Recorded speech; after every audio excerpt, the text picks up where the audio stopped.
Fans, what's up, sports fans? It's your man D back. Sports talk. All right, man. Early. I'm getting it there early this Saturday morning because we got fights tonight, guys. So I want to kind of get this live in early. Uh, and I did, man. Y'all know how I am. Never easy. Never easy with old D Jeff. And it's not that I really try, right? It ain't that I try to, you know, fuck these conversation up, get these guys problems, make people angry. But man, as you go along the boxing and you listen to how these fans react, bro, I just say a lot of things that just bring fans back down to level. And when I say pound for pound flame, I'm getting ready to flame all three of these guys. That's right, even my guy Canelo. See, this is the problem with boxing fans. They feel like the guys they like is above criticism. Ain't nobody above criticism, man. Nobody above criticism. And I'm not a Lomachenko fan, no. I have no problems with Lomachenko. I think he's a good boxer. Uh, I was on the Teofimo side of things. I'm definitely not a Terence Crawford hater. I like Terence Crawford. I think he's a great boxer, even though I'm on the Errol Spence side of things. But I am a Canelo Alvarez fan. He's one of my top five guys, right there with Errol Spence, Tyson Fury, Teofimo, Jamel Charlo. Canelo Alvarez is right there with my top five guys. He getting that flame this morning too. See, see over here with D Jeff, man. I don't do no discrimination. I don't follow no fighter so hard where I can't I can't criticize him or can't bring it to myself to flame him. If he deserves flame, he deserves flame. All of these guys are getting flamed by me this morning because their fan bases and the inconsistencies and the fact that nobody want to flame them for the bullshit they doing. So I'm going to flame them. I'm going to be the one to stay on their neck, even Canelo Alvarez. And I know I got a lot of fans here, you know, uh, Canelo Alvarez fans here, part of the Speak Your Mind Sports Talk family. But it ain't always peaches and cream over here. He get that flame too. And see, I have these three guys in particular because at some point they were all considered the very best in boxing. Lomachenko, I think Lomachenko, on the grand scheme of things, was put up way too much at a certain point concerning Terence Crawford and Canelo, because at least Terence Crawford and Canelo, you have reasonings to continuously back, them being mentioned as pound for pound number one. Currently, they're still being mentioned as pound for pound number one, but Lomachenko had, a lot less fights. He came in and they got him some champions in front of him, and he did produce. But remember, before Teofimo beat him, a lot of people talk about Lomachenko was better than Canelo and Terence Crawford. They had Lomachenko number one pound for pound over Terence Crawford and Canelo Alvarez. And although he's not considered that now because Teofimo knocked him out of that spot, I think he still deserves to be in this discussion this morning. I think he still deserves to get some of this flame this morning. Let's see who up there in the chat. Bonnie Brown, early and often. What about ESJ? Well, Bonnie, let me do this. I'm going to drop the link in the chat. You already know you always welcome. You guys, anybody, everybody, you got some thoughts you want to share on this topic? Because I'm going to get to it. Don't worry. I'm going to get to it. If you read the description, you have an idea of where I'm going with this. And if you didn't, no worries. Because we can already dig in and you'll find out where I'm going with this. One thing for sure, two things for certain. These guys getting some flame this morning, each and every one of them. And it's mainly because their fan base want to put them on the pedestal so high and act like that they, look, even my fellow Canelo fans, they do the same thing with him. They put these guys on a pedestal so high and act like they can't do any wrong. Do people hate on these guys? Hell yeah, people hate on these guys. Each and every one of these guys have seen their fair share of hate. Each and every one of them. Lomachenko seen a whole lot of hate from fans. Canelo, Terence Crawford, they all get hated, but they all deserve some criticism. That's what we're gonna get to today. Black and brown boxing. What's up with you, brother? What's good? JD, what's up, Jakai in the building? Appreciate you sliding through. Chin Smoke.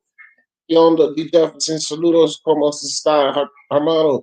Hey, bro, salute to you too, mi hermano. Appreciate that, Chin Smoke. Salute D Jeff in the chat. Black and brown boxing. That's what's up. What's up? Let me slide down here. Make sure I don't miss anybody. Monty said, okay, I'm ready, bro. Damn right. Damn right, Monty. See, I know you don't want no flame. Now the flame, I ain't giving Spence no flame. Fuck that. Spence don't need no flame. Spence doing the damn thing. He don't need to be in this discussion, Monty. These three motherfuckers, oh, they get flame this morning, dog. Andre, what's your prediction for the Canelo versus Smith today? The Canelo in 10 is my prediction, Andre. Canelo in 10 is my prediction. That is my bet. It's already in. You know what I mean? Just Smoke said Monty Brown was good. Black and brown, nobody above criticism. I agree, D. We put so much time into the sport. We're entitled to our opinions. Facts. There you go, black and brown. My man, my brother. That's what I'm talking about. Yuli X Games in the building. What's good? What's good? Joshua Littlejohn. What's up? What's up? Jamar Turner. What's good, family? What's good with you? All right, so let's get it. Let's get it. And now I'm going to start with the guy who's not currently on the pound for pound list and tell you guys what my beef is with him and why he's on this flame session this morning. But I have him pound for pound flame because he's not top 5 pound for pound, but I do believe a lot of people still has Lomachenko in the top 10 pound for pound. Some people even still have him in the top 5 pound for pound, but those are those extreme Lomachenko lovers, Lomachenko fanboys that just don't want to let go. You know, and they still have him up there. However, I do believe he's revered and still one of the best boxers in the sport. Now, my problem is that before Teofimo beat him, they had him posted on some pedestal like a fucking deity, man. Okay? It was Lomachenko this, Lomachenko that.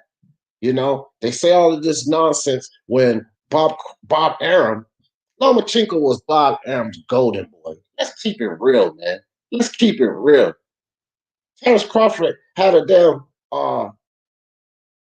his first pay-per-view outing against Amir Khan. And Bob Arum plastered Lomachenko all over Terence Crawford's promo, as if that was going to help Terence Crawford get his name out there. That was his first. What's up, Brian Harkin? Andre was good. That was his very first pay-per-view, and Bob Arum plastered Lomachenko. So let's not act like Lomachenko wasn't top-ranked golden boy over there. Lomachenko wasn't the one being, you know, he was getting special treatment concerning how Bob Arum was treating and making sure everything was lovely for Lomachenko, but Lomachenko fans don't like to hear that, you know. And then after the Teofimo fight, this idiot, Lomachenko, you idiot, comes out talking about they were playing the game on him. The fix was in. The judges was bribed. He really won the fight. Come on, man. This clown lost the fight. Lomachenko lost the fight, and he making excuses. He acting like a little bitch. He making excuses. See, first, right, immediately after the fight, if you guys don't remember, the post-fight interview, I thought I won the fight. I thought I won the fight. I got to go back and look at the fight. I thought I won. Before the fight, he was 100%. He was going to put on a full display. He was going to send Teofimo crying to his daddy, make him quit in the ring, and all his fans was up for that. After the fight, though, I thought I won the fight. I got to go back and look at the fight. Then, a couple of days after that, his team puts out shoulder injury surgery. So now they're making excuses. First, you're 100%. You're going to put on a full skill display. You're going to make him quit. Even though you ain't made nobody quit since 126 and 130, but you're gonna make Teofimo quit, send him crying to his daddy. Then after the fight, my shoulder hurt. My shoulder hurt. After the fight, right, Lomachenko? Oh, you won the fight. Now you come out with a video. Now you come out with a video talking about the judges being bribed. You the golden boy. You was the A side. Bob Arum and Top Rank tried to beat my boy Teofimo down on the money. What we forgot? What we forgot about that? Y'all forgot all of these people running over here talking about I need to call Teofimo a duck because Lomachenko was perfectly fine with the money that he was getting. No, Teofimo, they tried to give him peanuts on the dollars for a 4-belt undisputed match. And Teofimo didn't like it. So Lomachenko, you was catered to. You was plastered all over Terence Crawford's first pay-per-view. You were perfectly fine with your money in the Teofimo Lopez fight. Now all of a sudden, bribery is on. The game is against you because you lost, Lomachenko. Nah, no. And where the fans at?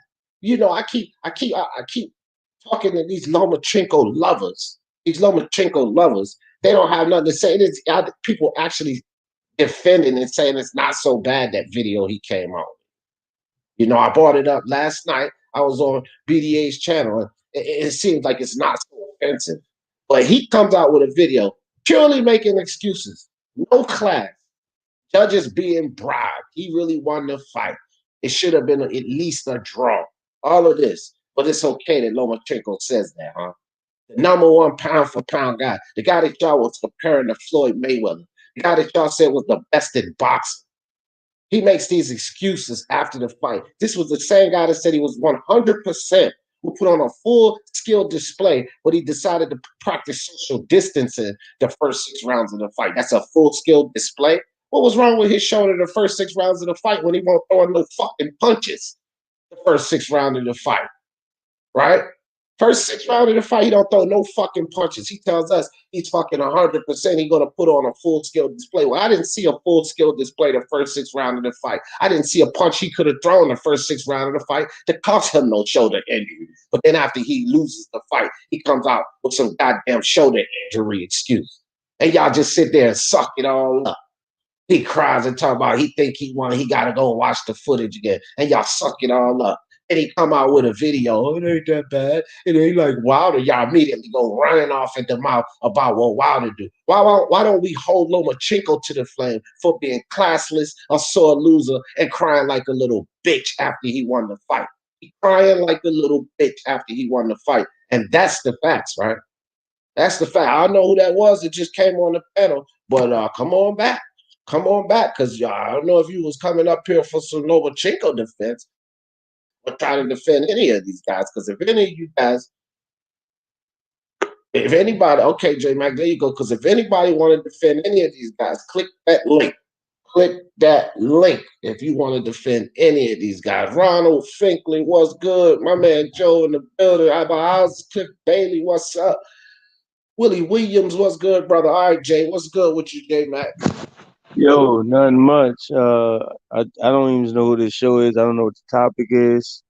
I just want to talk, possibly debate boxing. If we got disagreements, anything.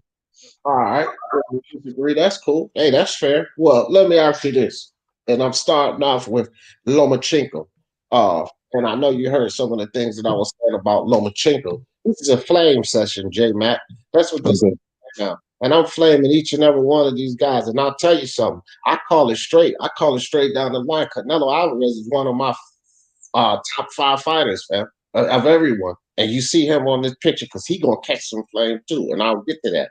But right now, we're on Lomachenko. So if, I don't know if you heard the things I was saying about Lomachenko and you want to add in, or you want me to keep going. No, I got it. I got it. Because when you just said that you're on this flame section, you got a third person on that picture. I'm quite sure we gonna have a nice little back and forth. But I'm with you on the Lomachenko. I never been hyped with him. I always did with this disgusted how they force fed him to us. I mean, you wanted to respect him, give him his just due. I feel like when you have the other complexion, it's like they always want to tell us what he is. All Then, right, hold on, real quick. I don't want to I hate like cutting people off. I don't really allow that on this panel, so I do apologize for cutting you off. Okay. But real quick, one thing I don't do here, fam, is I don't even get into the race car. Okay. Okay. Like, let's just keep We it keep it positive. clean. I don't even entertain that shit over here. You feel me? All right. Okay. I didn't know how real I can speak. I mean, it ain't no I race mean, thing. you can It's just, speak real, but I don't really speak on or and I know that the discriminations exist in all sports, okay. but I Okay. don't That's even cool. speak on it. You feel me? That's cool. That's cool for me. I mean, because the fact that you admit it. But okay, I know Lomachenko had that train coming behind him and what have you. And I never really like appreciated it because I know they had fighters that accomplished more than him, and he wasn't even having putting in enough fights. And we getting Facts. this dude getting a lot of hype coming off the amateurs, and what happened was something that was weird to me in boxing. Now amateurs do give you a bigger name coming out the sport, but it's not used as a plateau to argue pound for pound in the professionals. And I never really got behind it. Right. And certain fighters, he being on the list in front of certain fighters like a Andre Ward or Terence Crawford, I just never got with it. It never made no sense to me. It only Right. made sense for it only made sense because of one reason to me, honestly. But in all fairness, I picked Teofimo to lose to Lomachenko only due because I thought Lomachenko had the boxing skills. I wasn't aware that he couldn't fight going backwards like that. I didn't know he was gonna not be able to think going backwards, and he kind of exposed what he wasn't and what he really was. Yeah. So I was glad for Teofimo to come to beat him and upset him. But I'm gonna put it like this: Teofimo only upsetted a hype, and he got the hype that came behind it. And Lomachenko lost already to Salido, so it's been proven that he can be beat, and he still had the hype behind him due to the fact of all the Matrix, all the stuff that came with him. So Teofimo got that, but saying he beat like the pound for pound number one, I never agreed with that because the guy never been pound for pound number one to me. Right. Okay, I get that. Now, on the excuses this clown making, right? Because after the fight, Lomachenko, you supposed to be the best in boxing, better than Crawford, better than Canelo, better than everybody else, number one pound for pound. And then you come back making excuses. And my problem is when Wilder came out with a video, and I don't give a shit whose excuses was worse or people, because this is what people keep saying these Lomachenko lovers. Well, Wilder was worse because Wilder's fans said this and they could choose to cheat. Excuses are excuses, man. And Lomachenko ain't been making nothing but excuses about this loss. And as a champion, you're a champion, my champion, anybody's champion. If they make excuses, you're supposed to hold them to the fire. These goddamn Lomachenko fans, they're acting like it's not so bad with this bullshit Lomachenko coming out with a bullshit video talking about he's fucking, the game was against him, the bribery for the judges. You was fucking Bob Arum's golden boy, man. It plastered you all over Terence Crawford's first pay-per-view. You talking about, you was the A side in the fight against Teofimo. How's everything stacked? How the odds stacked against you, Lomachenko? You always been babied over there at top rank. Now all of a sudden you lose and the odds are stacked against you. The judges are bribing you. You know what I mean? You really won the fight. Come on with this bullshit, man. Excuses are excuses. And Lomachenko coming out with the same bullshit excuses, but ain't getting no heat. Look at all of the goddamn videos we had about Wilder and all of the heat he was getting. And Lomachenko, y'all want to play it down, water it down. Well, it ain't that bad. It's not like Wilder. I ain't talking about Wilder. I'm talking about Lomachenko and his excuses. So let's talk about Lomachenko's excuses. Okay. Well, we definitely got the same outlook on that. Lomachenko and Pacquiao sounds very similar to me when both of them came up with excuses. Shoulder injury, yeah. And when they lost, and it's accepted because a reason why you don't want me to talk about. Like I mean it's just all up in boxing, but Lomachenko, he lost. He got his ass whooped. He kept his hands in his pocket. He obviously got exposed. He talked a game. He actually got talking to the fight, and he cherry picked Teofimo. I believe he cherry picked Teofimo. I believe he ducked Devin Haney, and he thought Teofimo was the easier look out the two. And when he realized he got in the ring with the guy who landed the supposed luckily punch, he realized it was too much for him at the same time. And on Teofimo beat Lomachenko with speed and athleticism. Nothing, nothing special. Nothing special. It was speed and athleticism what he beat him with. Teofimo took a lot of punches in that fight. If Lomachenko had more power towards the end of the round, we might have saw a little something different. And damn sure if he was a better boxer or the pound for pound boxer who know how to adjust, who know how to fight going backwards, who know how to time their opponents. Teofimo was there to be hit all night, but he never stepped on the gas because he's not pound for pound. Pound for pound dudes know how to fight and eliminate and take things away from people. Be it Terence Crawford, be it Andre Ward, guys like that, they are on the pound for pound list and should definitely been high over Lomachenko, the guy who never really had the fights. He never had the fight depth to show us that it, like a lot of dudes got high off him off of his style. And I realized he just was a guy that can beat guys that stand in front of him and use angles on them. But that's dudes coming forward and what have you, and not pushing him backwards because their feet stop. But when a guy can move, even I know I'm jumping all over the place, but like stay with me. Like even in the Gary Russell fight, Gary Russell is a guy with fast hands, but his feet don't match his hand speed. So when he stopped, when he started throwing them punches, his feet not moving, like he's staying there. And so it's easy to step on angles against guys like that. All his styles are guys he dominated and became the matrix off of was guys who stopped when they moving their feet when they punching, so you can step on angles and what have you. Slick guys like a Devin Haney, he don't want nothing like that because he would have been got exposed. Now Teo back on the other hand, he's slick, he's athletic, he's strong, but I still believe that he can be beat by certain other guys. Going back to Lomachenko, man, like the excuses, they just like Pacquiao with the shoulder in the water, and magically he got it repaired and stuff. And dudes in his situation, all they do is know how to cry, especially when the hype that they got put on in the past two they got put on, they get mad at them and they're like, man, you supposed to be this, you supposed to be that. And when you don't live up to it, they start feeling it. And they're not gonna allow the excuses be made for him no more, what have you. So he's going through it. And he going through what he need to be going through. Yeah. Usually X Games, he said, Joe, few had it a draw tonight. I don't think anyone said Loma won. Well, usually you weren't around enough because it is a lot of people that said Loma won. This is this idiot fight film. Fight film, you idiot. He actually says Teofimo, well, you could have justified a TKO. Man, please. Don't get me started on these Lomachenko fans on X Game. Look, Brian Harkin in the building. What's good, Brian? What do you think about this Lomachenko? Because I'm starting with Lomachenko. I got beef with Canelo, and I got beef with Crawford. We're gonna go down the line, but right now we're on Lomachenko. And my topic is this goddamn bitching and moaning and crying, acting like a little bitch after he lost this fight, not accepting his loss, making excuses. That's why I'm flaming Lomachenko. What do you think, Brian Harkin? Well, I flamed him on my channel yesterday, saying it was pathetic. Thank you. You make excuses after the fact. Pathetic. I don't care who you are. Right? He didn't do nothing for 6 rounds. There's no way he lost that fight.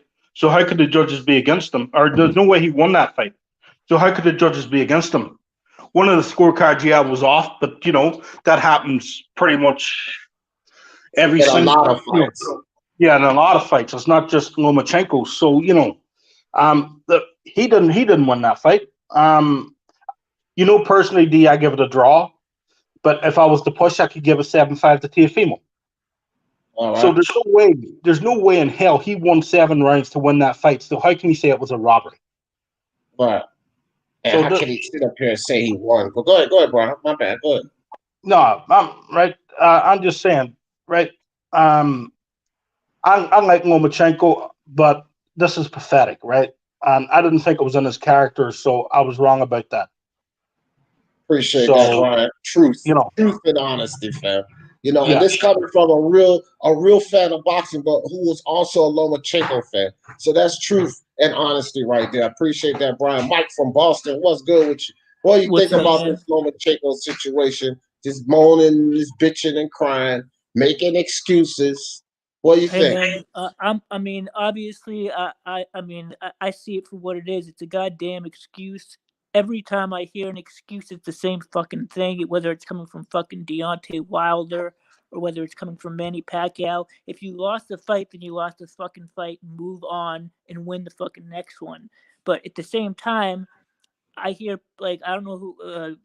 Sorry, I don't know who's dude who else was up here talking about he was ducking Devin Haney. At the same time, I don't see that shit at all. I think Loma beats the shit out of Devin Haney and anyone else in 135. The reason he lost is because he stepped up and he fought the bigger, better fighter, which those other guys aren't doing. So at least we should give him the credit for taking on the challenges like we're not seeing from a lot of these other fighters.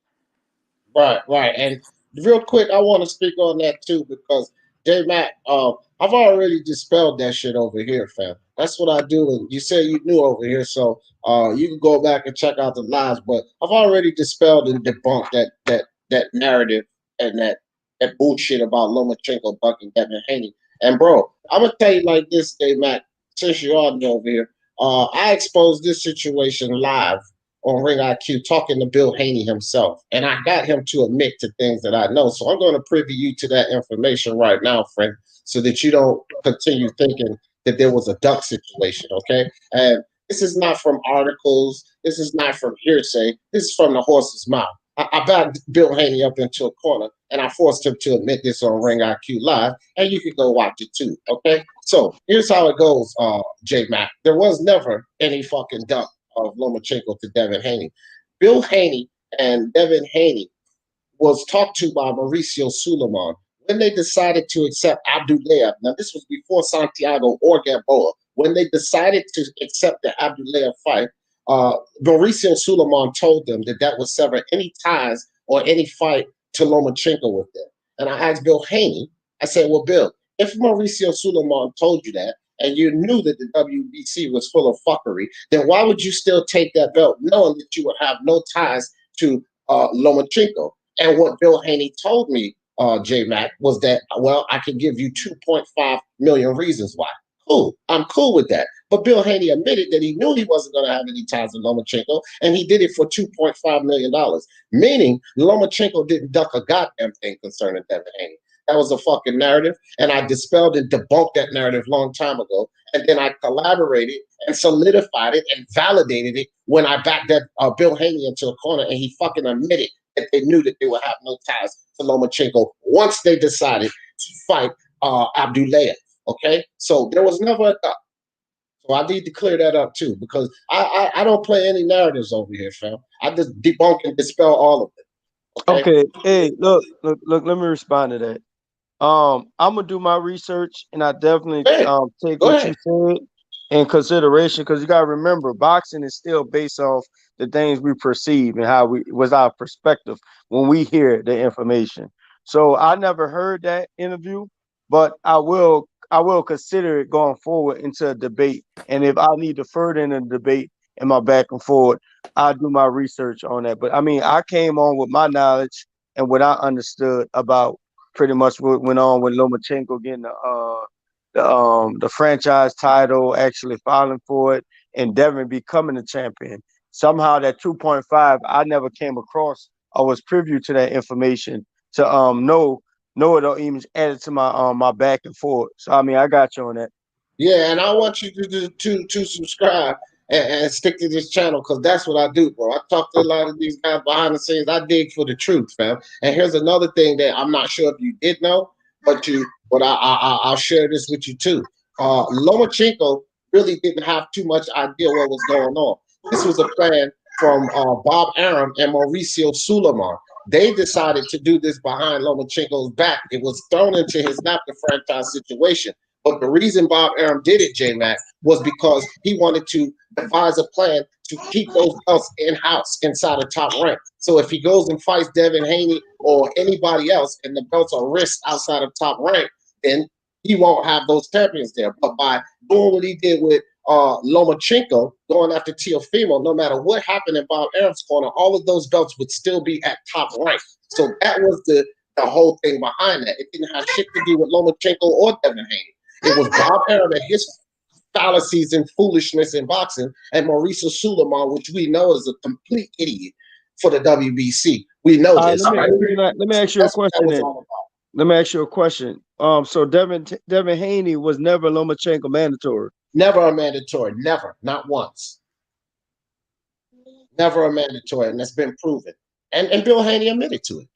He admitted to it to me in person. He knew it. They were never a mandatory. That's all a rumor, fam. That's all narrative that was built up with people in these bullshit. They take these articles and they misconstrue the truth to create these bullshit narratives. But I dig through that bullshit, fam. I dig through all of that shit every time. Okay, carry on. I'm sure we're gonna have a lot of back and forth with that last topic. I got we're gonna get into that, but I want you to realize something, my friend, before we get to Crawford. And I will save that one for last because I'm getting ready to move on to my guy Canelo and throw some flames his way. But with Crawford, I want you to realize this, Jay. I come with the facts, man. I don't come with no fucking narratives and no bullshit. So okay, well, hey, when I just will tell you this. If I think when we go back and forth, I have some facts as well too. So when we start going back and forth on facts, let's keep it cordial. Oh yeah, no doubt. That's how it is over here. Because I keep motherfuckers backstage over here. We don't have all that arguing over motherfuckers. None of that. I put motherfuckers right backstage, man. I got you. All right, so here we go. Let's move on to my guy. Because we keep it straight over here. We flame your guys and we flame our guys. So we're going to start with my guy, Canelo Alvarez, and why I have him on this flame session. And I know that a lot of my fellow Canelo Alvarez fans in the Speaking Mind Sports Talk community might not like this, but guess what? Canelo get ready to get this goddamn flame. Now, here's what I'm flaming Canelo. Oh, wait a minute. Before I do go, Nepal. What's up, fam? I want you to get your thoughts in about this Lomachenko situation and these damn excuses he making. To me, it's just bullshit excuses. He need to be held accountable, step up like the champion he was and accept his fucking loss and stop acting like a little bitch. That's my but go ahead, Nepal. Oh, thank you, D. Jefferson. And before I even begin, I just want to extend a good morning to everybody. Good morning to J Mac, Brian Harkin, and everybody else in the chat. I think it is a bitch move to be complaining. I mean, it's not like he can't just rewatch his own fight and determine for himself that he lost, you know? So it is total he's being really delusional. And I'm not the biggest Lomachenko fan, but I must admit that after this loss, you know, I'm starting to see that, you know, I was a little too hard on Lomachenko. You know, a lot of us roll our eyes when a lot of these guys like Triple G and Loma and, you know, other fighters, maybe even Berlanga right now, they get all this hype, you know.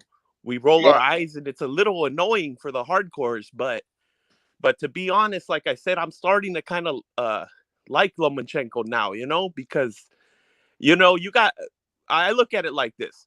I mean, we're heavily criticizing him. Yeah, he's being a bitch right now. But what he did is he's fighting at a weight where he's topped out at. A lot of these guys are just cruising by the division on their way to a different weight. You know what I mean? Right. Like our boy Teofimo. He's great and everything, but all he did is basically beat a smaller guy. If you really think about it, he just beat a smaller, older guy. And he was a really great fighter and all that. But I mean, let's see what you can do with guys closer to your size. You know, a lot of these guys like Shakur Stevenson, Devin Haney, they're not gonna fight at 135 their whole career. Shit, they probably rehydrate to somewhere around 154. You know, like Terence Crawford used to when he was at 135. So I look at it like that. I do hate the damn excuses. Yeah, I mean, those excuses are up there with Pacquiao and, you know, and Wilder. But, you know, yeah, that's basically how I look at that. And I appreciate you letting me share that. No doubt. Okay, now, before we move to Canelo Alvarez, because I was about to move on to him, and thank you for your comments, Nepal. J Mac and Nepal, and people on here know. I think there was a lot of people here probably was like, damn, when is D gonna go off about this? No, D ain't gonna let this ride. And God damn it, I'm not gonna let it ride. Let me tell y'all something right the fuck now, man. Because here's what I don't like. I heard it twice, and I don't know if you all no, Paul, you've been here before, but J Mac, here's something that I usually say on this live, right? There's going to be no Teofimo blasphemy on this goddamn live, okay? And this is the second goddamn time I done heard. This is the second time I heard the lack of what Teofimo did. Okay, listen here, man. I got to straight both of you guys on this. Fuck all that. He just fought a smaller, older guy. How old is Lomachenko? That motherfucker. Look, I don't care about what he did in the amateurs. The fact he stayed in the amateurs for God knows how long. How old is he? He ain't out of his. He's not out of boxing yet. We got guys like Triple D and Manny Pacquiao still beating goddamn champions in the sport. I don't want to hear all of this shit about Lomachenko being too old and the lack of what Teofimo did. People underestimated Teofimo Lopez. Okay, when Lomachenko, he's used to going inside, pivoting out, and catching guys at angles. He tried that with Teofimo Lopez, and the first time he tried it, Teofimo spent with him and caught him with a hook. People not talking about how Teofimo was pawing with that guy, keeping Lomachenko guessing, right? Because Lomachenko was worried about what would come behind that jab if he slipped up. Teofimo did a lot. He outboxed the guy. Okay, I don't want to hear all of this nonsense. Like that's just taking credit for what Teofimo did. Now, again, let's stop this about just Teofimo just beat up some overhyped bum or just an older, bigger guy. No. Teofimo beat up consensus-wise, whether you guys agree with it or not, somebody that was pound for pound.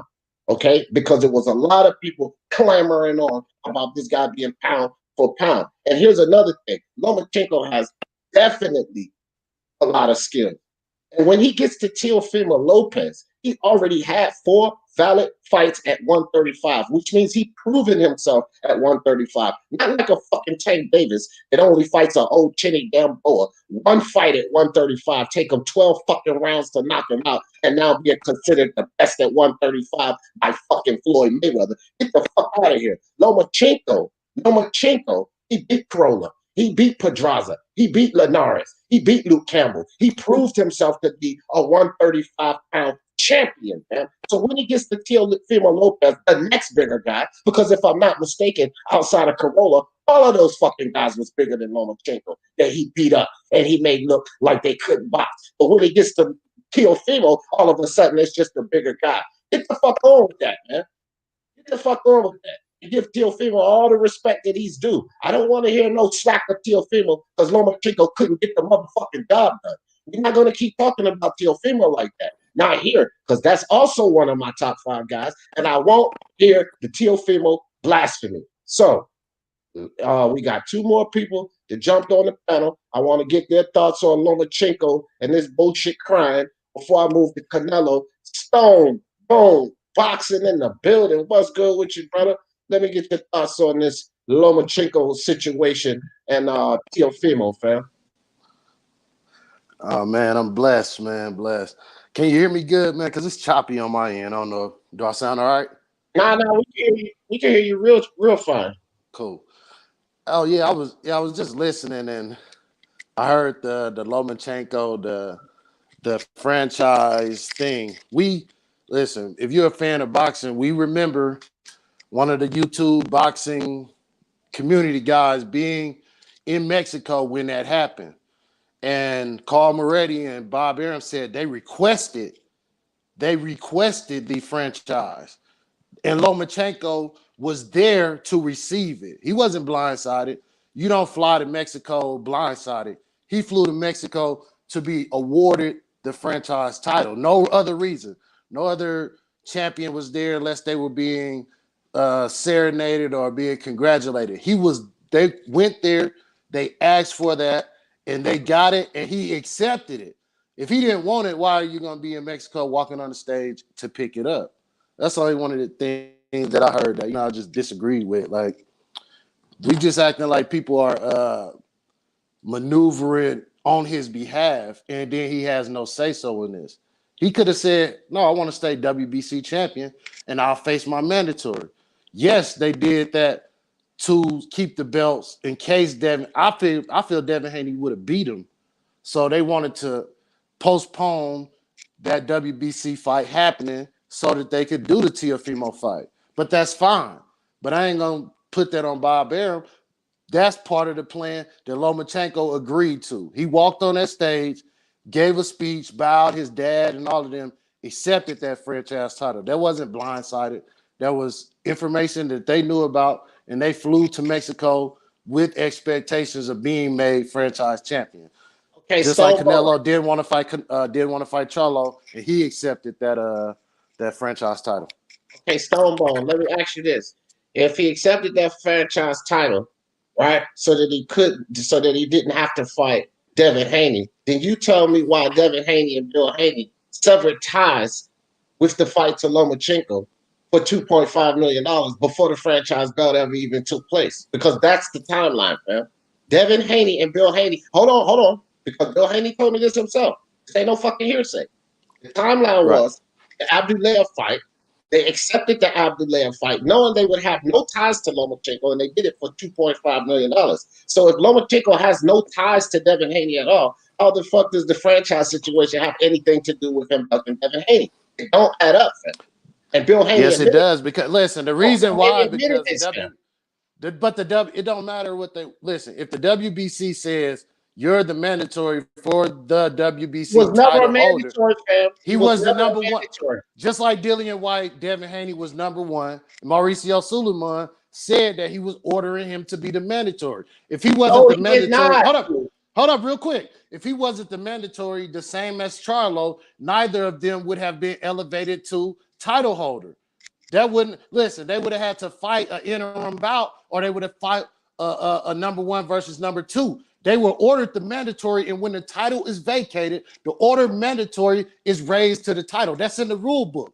You don't have to guess on that. You don't have to listen to what people say about that. You can go directly to the rule books. Only way that you can be elevated to the title is if the mandatory does not get the title shot and the champion vacates that title. It don't matter if it's stripped. However, you don't have it no more. But did they order Devin Haney to fight the number two for the title, or did they elevate it? That's how you know who the mandatory is. And that's some WBC guidelines. You can go read that information yourself. Oh, I've read it, but let me privy you something else to the WBC guidelines. Since you've read it, then you must have also read this.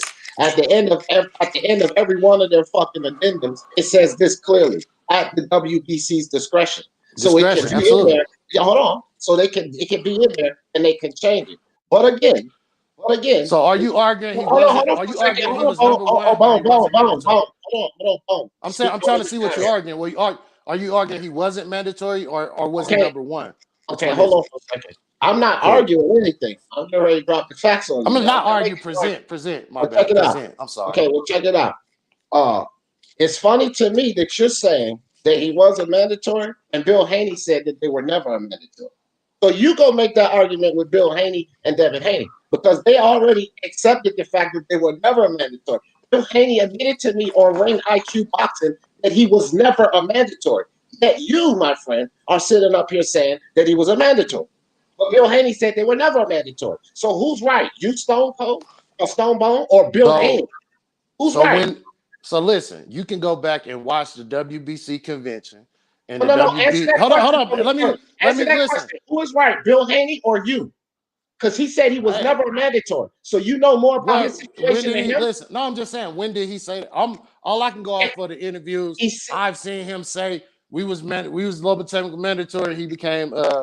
I can only go. I don't know what interview you're talking about. I've seen him talking about an interview with Bill Haney and me from the horse's mouth, because I backed him into a corner and I told him that I knew about the Mauricio Suleiman situation. See, I don't know if you're letting this fly by, but Mauricio Suleiman approached Devin Haney and Bill Haney before all of this franchise nonsense, when it was the Abdullah fight, okay, before Santiago, the Abdullah fight. And Mauricio Suleiman approached him. And then he told him, if you take this Abdullah fight, you have no ties to Lomachenko. So I asked Bill Haney, I said, now, if you knew this, if you knew that if you take this Santiago fight, you would sever all ties to Vasyl Lomachenko. You would have How no does right. that? How did that happen? Hold on. We don't do that over here, How? fam. I will No, let you talk. I want you And to. let me get this off. I didn't get the interview, bro. I just wanted a little more knowledge from you. I'm trying That's to what I'm trying to give it understand. to you, but you gotta let me Cool. get it out though, because I'm trying to give it to you. Okay, Cool. because you gotta let me get it out. Now, Yeah.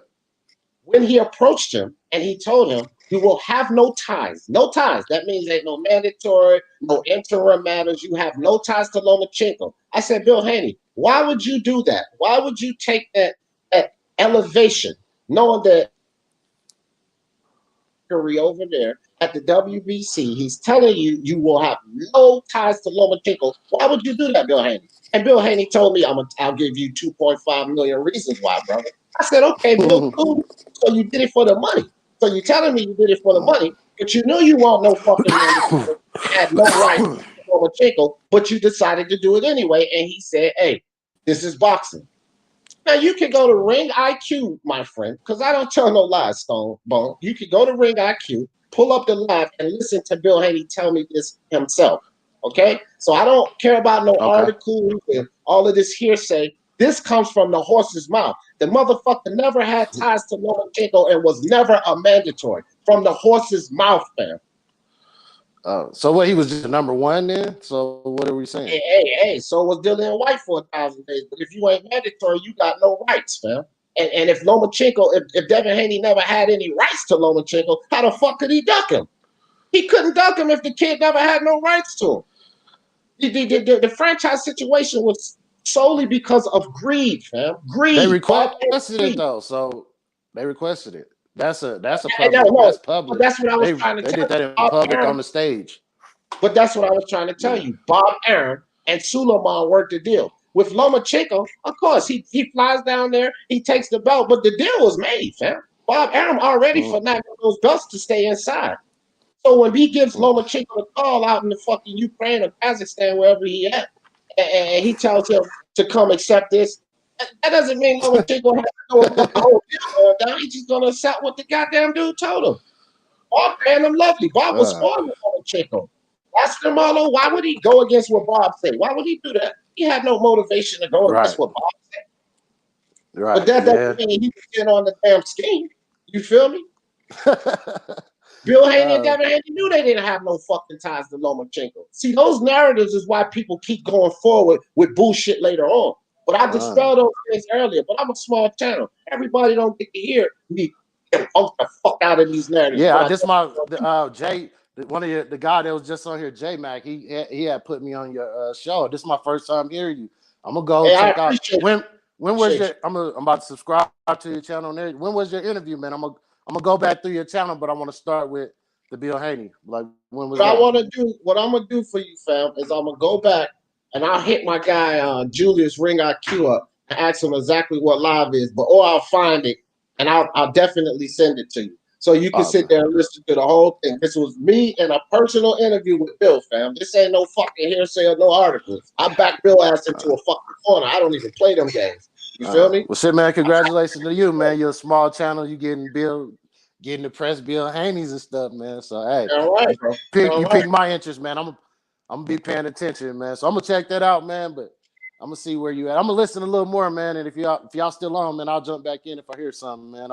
I just wanted to get in, man, and get to know you, man, and go shoot the shit with you, man. So congratulations on your channel, man. I'm gonna be checking you out. I appreciate you. You're welcome anytime, fam. For sure. All right. Kalma. So, Salute. what do you think about this Lomachenko and this crime and this addiction and this all this? Well, bro, I mean, he's just being a sore loser, bro, because he didn't want to engage with Teofimo for the first 6 rounds. He had too much respect for him. I think he didn't want him to do what he did to Richard Comey. And then the rounds that he did win, it could have gone either way, you know? So he's just being a sore loser. He's looking for a rematch. And to be honest, a lot of people believe he got robbed. So it might be motivated for a rematch. I don't know. Right. Well, Teofimo, I think, and he said this before the fight, right? And I put a live up and put the interview up on the live. And Teofimo said this before the fight. I probably could find the clip. But anyway, Teofimo said this. He said, listen, After I fight Lomachenko, I'm gonna beat him. I'm gonna go on my way. He gonna go on his way, and then he could just take his loss. Teofimo said before the fight he won't give him no goddamn rematch. And not only that, as the A side, Lomachenko, if people don't remember, was too fucking arrogant before the fight and didn't even want the rematch clause. He didn't. Because he was going to send Teofimo crying to his dad. He turned down a rematch clause. The motherfucker could have had a rematch clause instituted as an A side. All the other A sides do it. Why he didn't do it? Because he was too fucking arrogant. Now all of us That's facts. That's facts, bro. Yeah, he let his pride get the best of him, bro. Yeah, you're right about that. He let his pride get the best. I thought he probably thought he was just gonna walk all over him, Right. and that wasn't the case. And never That's instituted a rematch clause. Now he gets his ass whooped. You know, his shoulder hurt. My shoulder hurt. The judges bribed him. Now he wants to talk rematch. Hey, Lomachenko, go smack yourself. No rematch. Teofimo got bigger and better things to do. How about that? Now let's move to Canelo. Let's move to Canelo Alvarez. I'm getting ready to start the Canelo Alvarez flame. Oh yeah, all these guys getting flamed today, fam. So Canelo Alvarez, my guy Canelo Alvarez. Canelo Alvarez comes out and he says that he is going to clean out the 168-pound division. Or about undisputed. He's going to take it up, right? Well, Canelo, F that. I'm not going for that. And you can cancel Christmas with that bullshit. Yes, Canelo is my guy. Yes, he's one of my top 5 fighters. Favorite fighters in boxing right now. But right now, with this cleaning out 168, whether you'll do it or not, you're full of shit. And I don't want to hear it. And I'm getting ready to flame you about it because you, Canelo, you and Oscar De La Hoya told me as a fan, as a guy who's been advocating and supporting you, you told me this same song and dance before. You sung this song and dance to me at 160 about cleaning out 160, about becoming 4-belt undisputed at 160. And then you started fighting the damn Rocky Fieldings, you know? You started fighting Daniel Jacobs, who, you know, and then you move up and fight Kovalev. Well, what happened to your run at 160? Why not go beat up Demetrius Andre? You never even gave him an offer. Now, I can understand it. It's because Demetrius Andre can't sell ice water in hell, and DAZN and Oscar and you know, you guys didn't see any value in that fight. Nevertheless, you didn't clean out 160. I don't care what the reasons are. You told me you was going to clean out 160. And now, as I look at the 160-pound division, you have one fucking franchise belt, friend. That's all you have.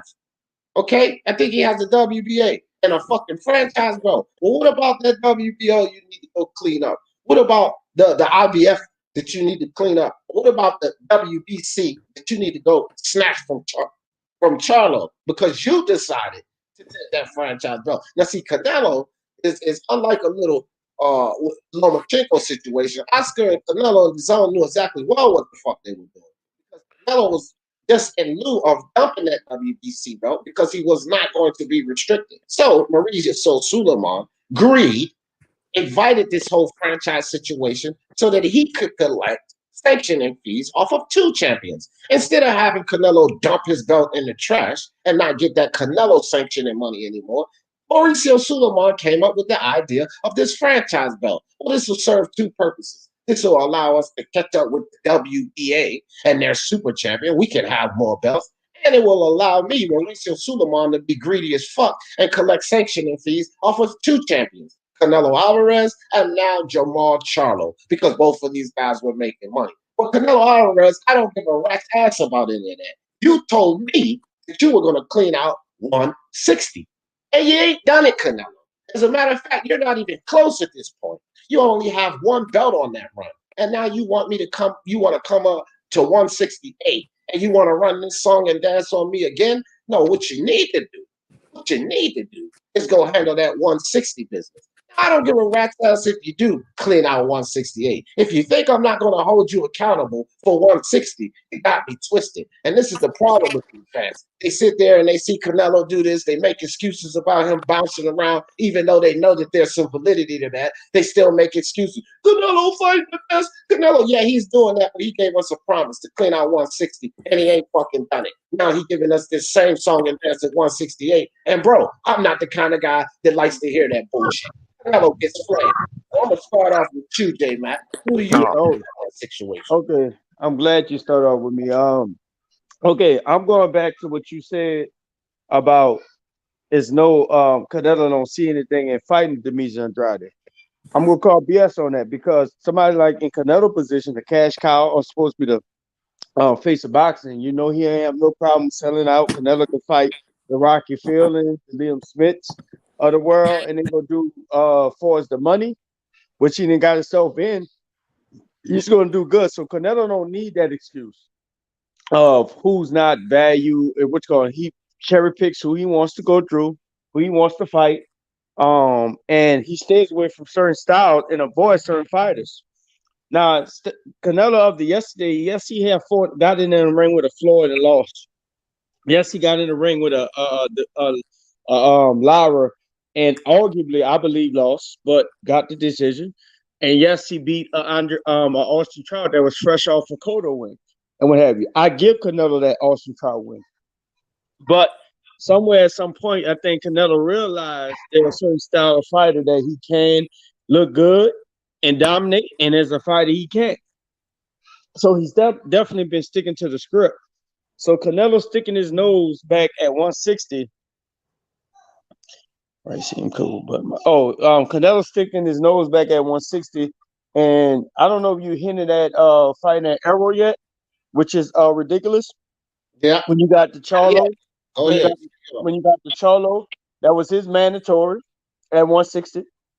That was a champion at 154, and then you got Andrade, that was a champion at 154.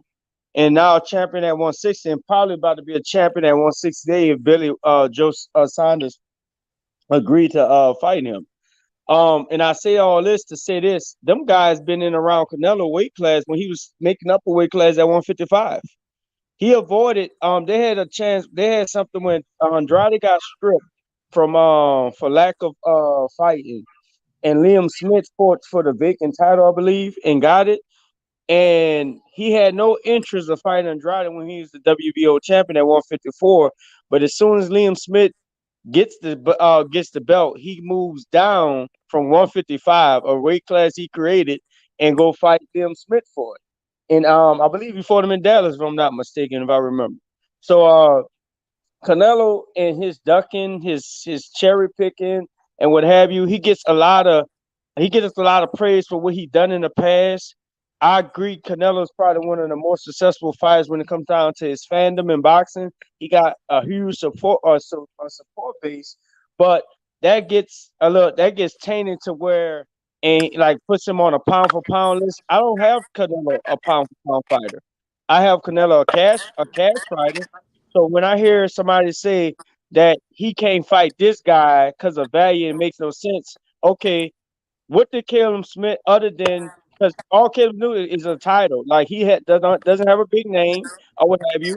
And the guys in the Rocky field and what have you. What's so big about these guys and these names? He's a ring champion, bro. Hold on, Cameron. I want him to finish first.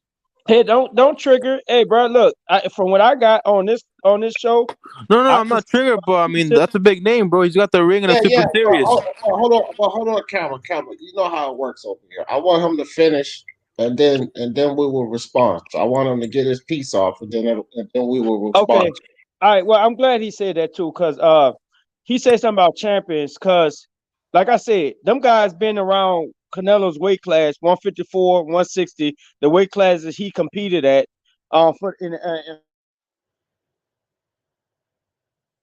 most of his career, and them guys been champions, and they've been names. Whether we want to accept it or whether we want to say they didn't do this or do that. If last time I checked, if you're a champion and you consider yourself a champion or you are a champion, the best fight the best, and the champions fight the champions. So them guys been in his weight class 2 times. And still is. He moved up from the weight class. There is almost, you can say, why these guys haven't been able to catch a Canelo case or catch a Canelo fight. A good argument is Andrade should have fought Jamel, but he turned away from the Rock Nation deal and got played and made a bad decision, and it cost him the Jamel fight. Then he pulled out. Let's make sure we remember Andre pulled out of that fight. Okay, Andre pulled out of the fight. Because he was signed with he was locked. I don't know his who his outfit was, But Rock Nation was giving money away. They gave it to Cotto. They gave it to Andre Ward. They offered to Andre Adrian Broner, and he made the comment, told JC to, and all that stuff like that. They were giving money out around that time. And Andre was in cahoots in business with them. And they told him pretty much not to take the fight. And they was going to give him a substantial amount more money than he was getting for the fight. So he made a piss poor business decision because it goes back on him. I'm not trying to reflect it. I'm not trying to take it away from him. Just people don't understand the decision. It's like you getting a better job opportunity and somebody tell you, hey, I got this job for you, man, but I wouldn't take that job, or a truck route, or whatever you want to put it in your something you can relate to. And you go ahead, you know what? You try to take the better opposition and you walk away from an opportunity you should have took, and then it comes out, and then it comes back around and it don't fall, and it don't work out for you. And that's pretty much what happened. I don't think Andrade never had a problem with fighting Charlos. I think he was just thought he was making a better business decision. And Right. it came back around. So let me stop you there because you said a lot. So you got to give us a chance to respond to some of that. Okay. And I want to stop you right there because you said two things that's really significant. One, I'm going to hold you to the fire for when we move on to Crawford. I'm going to hold you to the fire for that statement. I'm going to keep it in the pocket, but I'm going to remember that statement because I think it's going to be prevalent when we talk about Terence Crawford. Here's the next thing. Here's the next thing with the Demetrius Andre situation. Now, you just talked about the business side of it, and you went to the Rock Nation situation, which most people don't understand because they want to say that Jermell ducked fucking Andre, but don't know anything about the Rock Nation situation, which you do, which I'm glad you're privy to this information and you seem to follow this. But if you recognize the business of this sport, then you should also understand why I said Demetrius Andre can't sell hell ice water in hell, and why that was the situation. Okay, and it was completely the situation, J-Man, which is, you know what validates that? The goddamn lawsuit and the fact that Canelo got away from all of that foolery. Okay, because the zone go ahead, you couldn't wanted to make money. Okay, sometimes it's about your dance partner, and if they have to pay Canelo $35 million, right? And they look at this guy Demetrius Andre, who is one of their fighters, right? They're not looking to put that fight together because that's not a fight with this guy, this dance partner, where they can recoup their money because nobody gave two shits about Demetrius Andre. Canelo would have not gotten credit from the fan base because they would have been like, oh, he beating up a Demetrius Andre. Okay, maybe people that like Demetrius Andre or for some reason think that he's actually competitive. But the overall consensus, no one would have given him credit because here's the reality of it. Canelo has already beaten tougher guys than Andre, and he's still not getting fucking credit. Okay, so hold on, bro. My turn. So when we look back at that situation, you have to account for the zone's money, the zone, what they want to make off the fight. And Andre just was not it, right? And if he was it, J-Mac, it was a fucking the zone fighter. They would have approved it. They would have pushed the fight. But you never heard them push that fight, man. Only thing you heard was Andre running off, clamoring on at the mouth about a Canelo fight. You didn't hear the zone. Can I rebuttal that right quick? Can I rebuttal that? About it. Nobody came out about it but Andre. See, Eddie Hearn, he went there and he offered.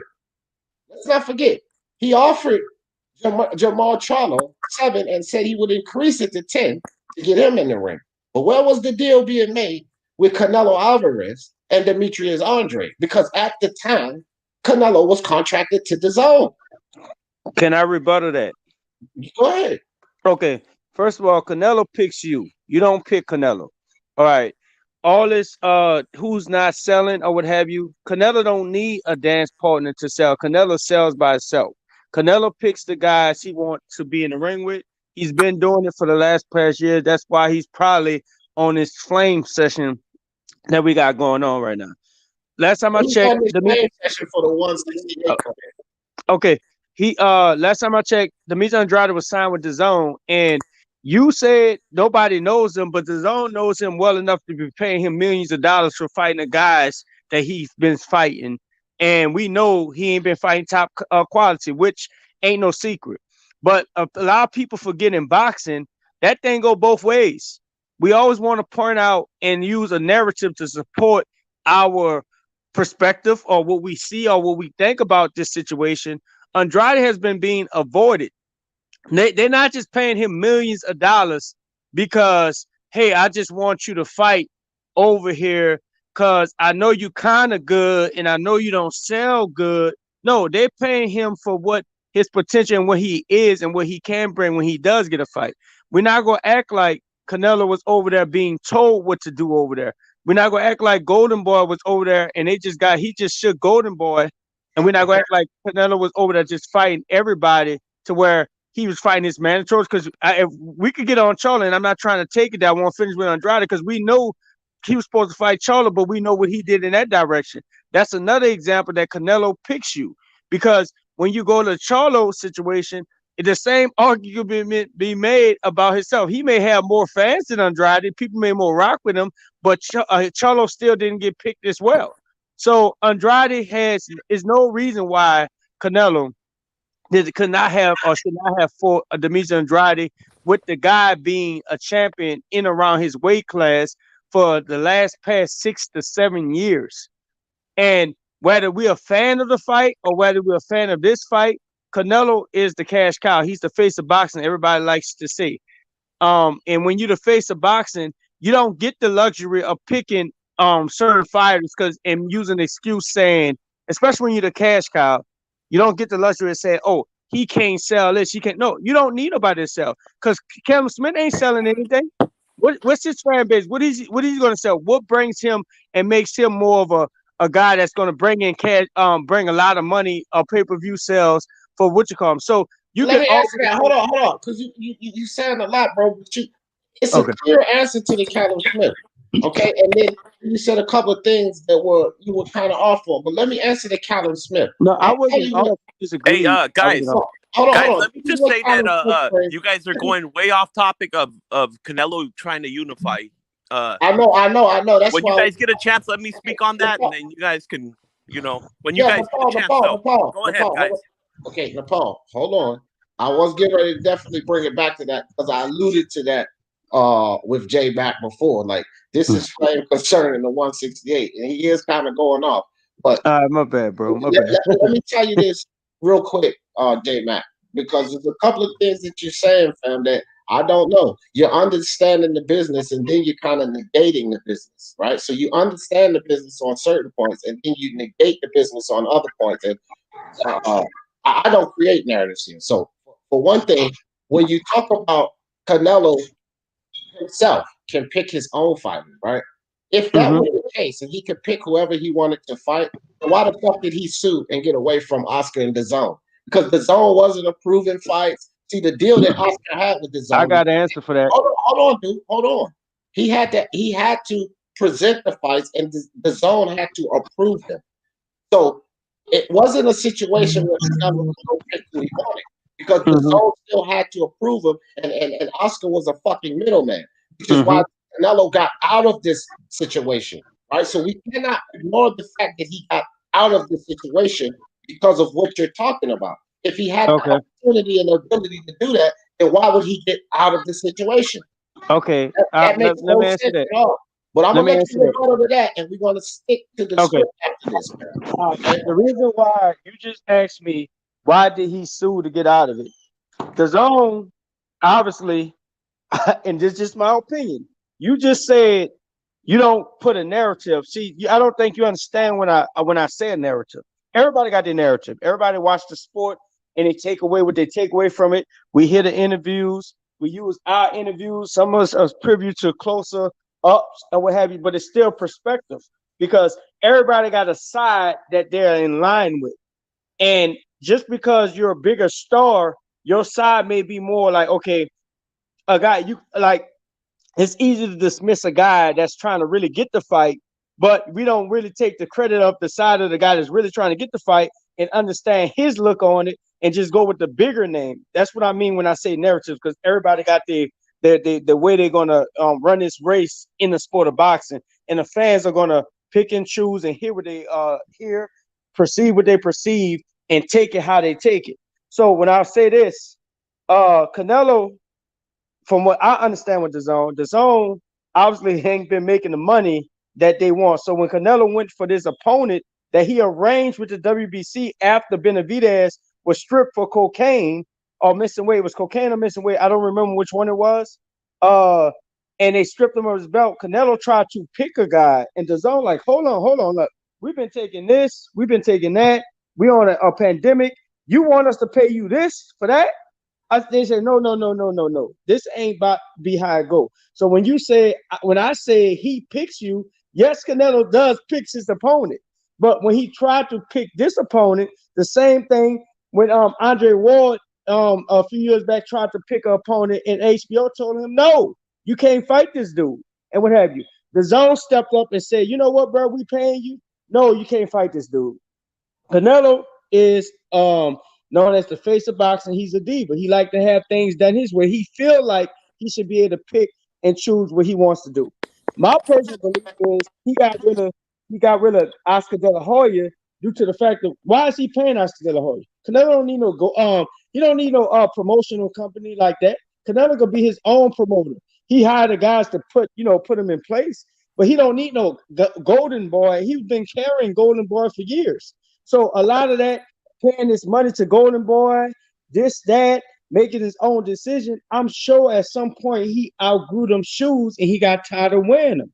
So it all makes sense to me. Get rid of Golden Boy. They ain't your business. You're paying them money for, you don't need to be paying them because Canelo been outgrew Oscar De La Hoya. He don't need Oscar De La Hoya.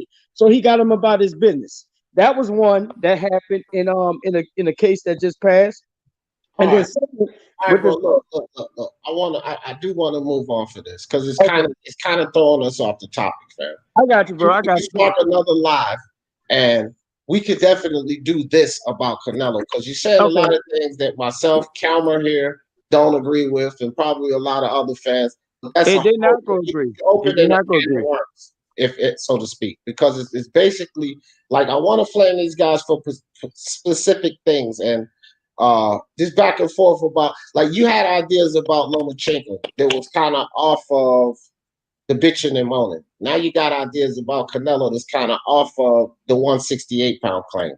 So I see that you have issues about these guys, and we can definitely do a live on these guys and we can talk about the issues back and forth. But I want to kind of stick to the script because you have a lot of vitriol for these guys on other. I got history, man. I know. Whether it's valid or not, I'm not saying that it's invalid vitriol, but you have vitriol, but outside of the topic.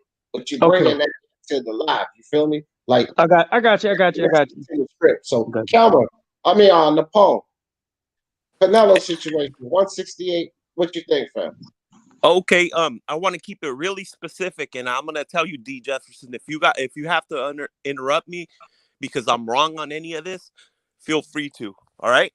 So the situation where he was trying to unify at 160, which none of us really knew if he did want to because he didn't mention it till after, he started getting those belts back. So I'm a big proponent in following the timeline, as a source of fact sometimes. So if you follow the timeline, he fought Gennady Golovkin, right? And when he fought Gennady Golovkin, all he was the lineal at 160 because he had beaten Cotto before, right? So that was his only dispute to the throne at 160 is he was the lineal.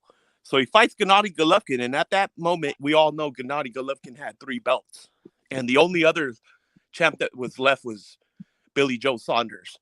So Triple G had the 3 belts. Actually had 4, but we're not going to count the IBO. So he fights Triple G, scores a draw. Then he fights him again, scores gets the victory. So at that moment, but before that, Gennady had already lost the IBF to because he didn't want to fight. I believe he didn't want to fight. He lost the because they wanted him to fight. I don't know if it's Derenchenko or Danny Jacobs, one of the two. So they had stripped him like a month before they fought with Canelo. So when Canelo ends up beating Triple G, he gets 2 of the belts, right? And so he's lineal now, WBA and WBC. So what happens 2 months later is Canelo decides to squeeze a fight in there, right, with Rocky Fielding. So, in this day and age, we don't really see fighters taking a fight in that short a notice. So he squeezes that in. I think that he shouldn't be faulted for, taking an extra fight.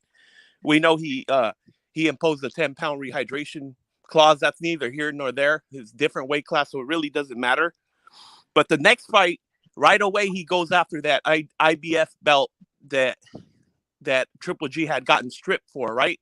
He fights Danny Jacobs, gets that belt. And what happens shortly after that is the IBF, for some reason, decides to make Canelo fight Derevyanchenko, right? A guy who Danny Jacobs had just finished beating, right? So, even though Canelo had just won the belt, I mean, how do you impose a fight on so quickly versus a guy who I repeat had just lost with the guy that had the belt?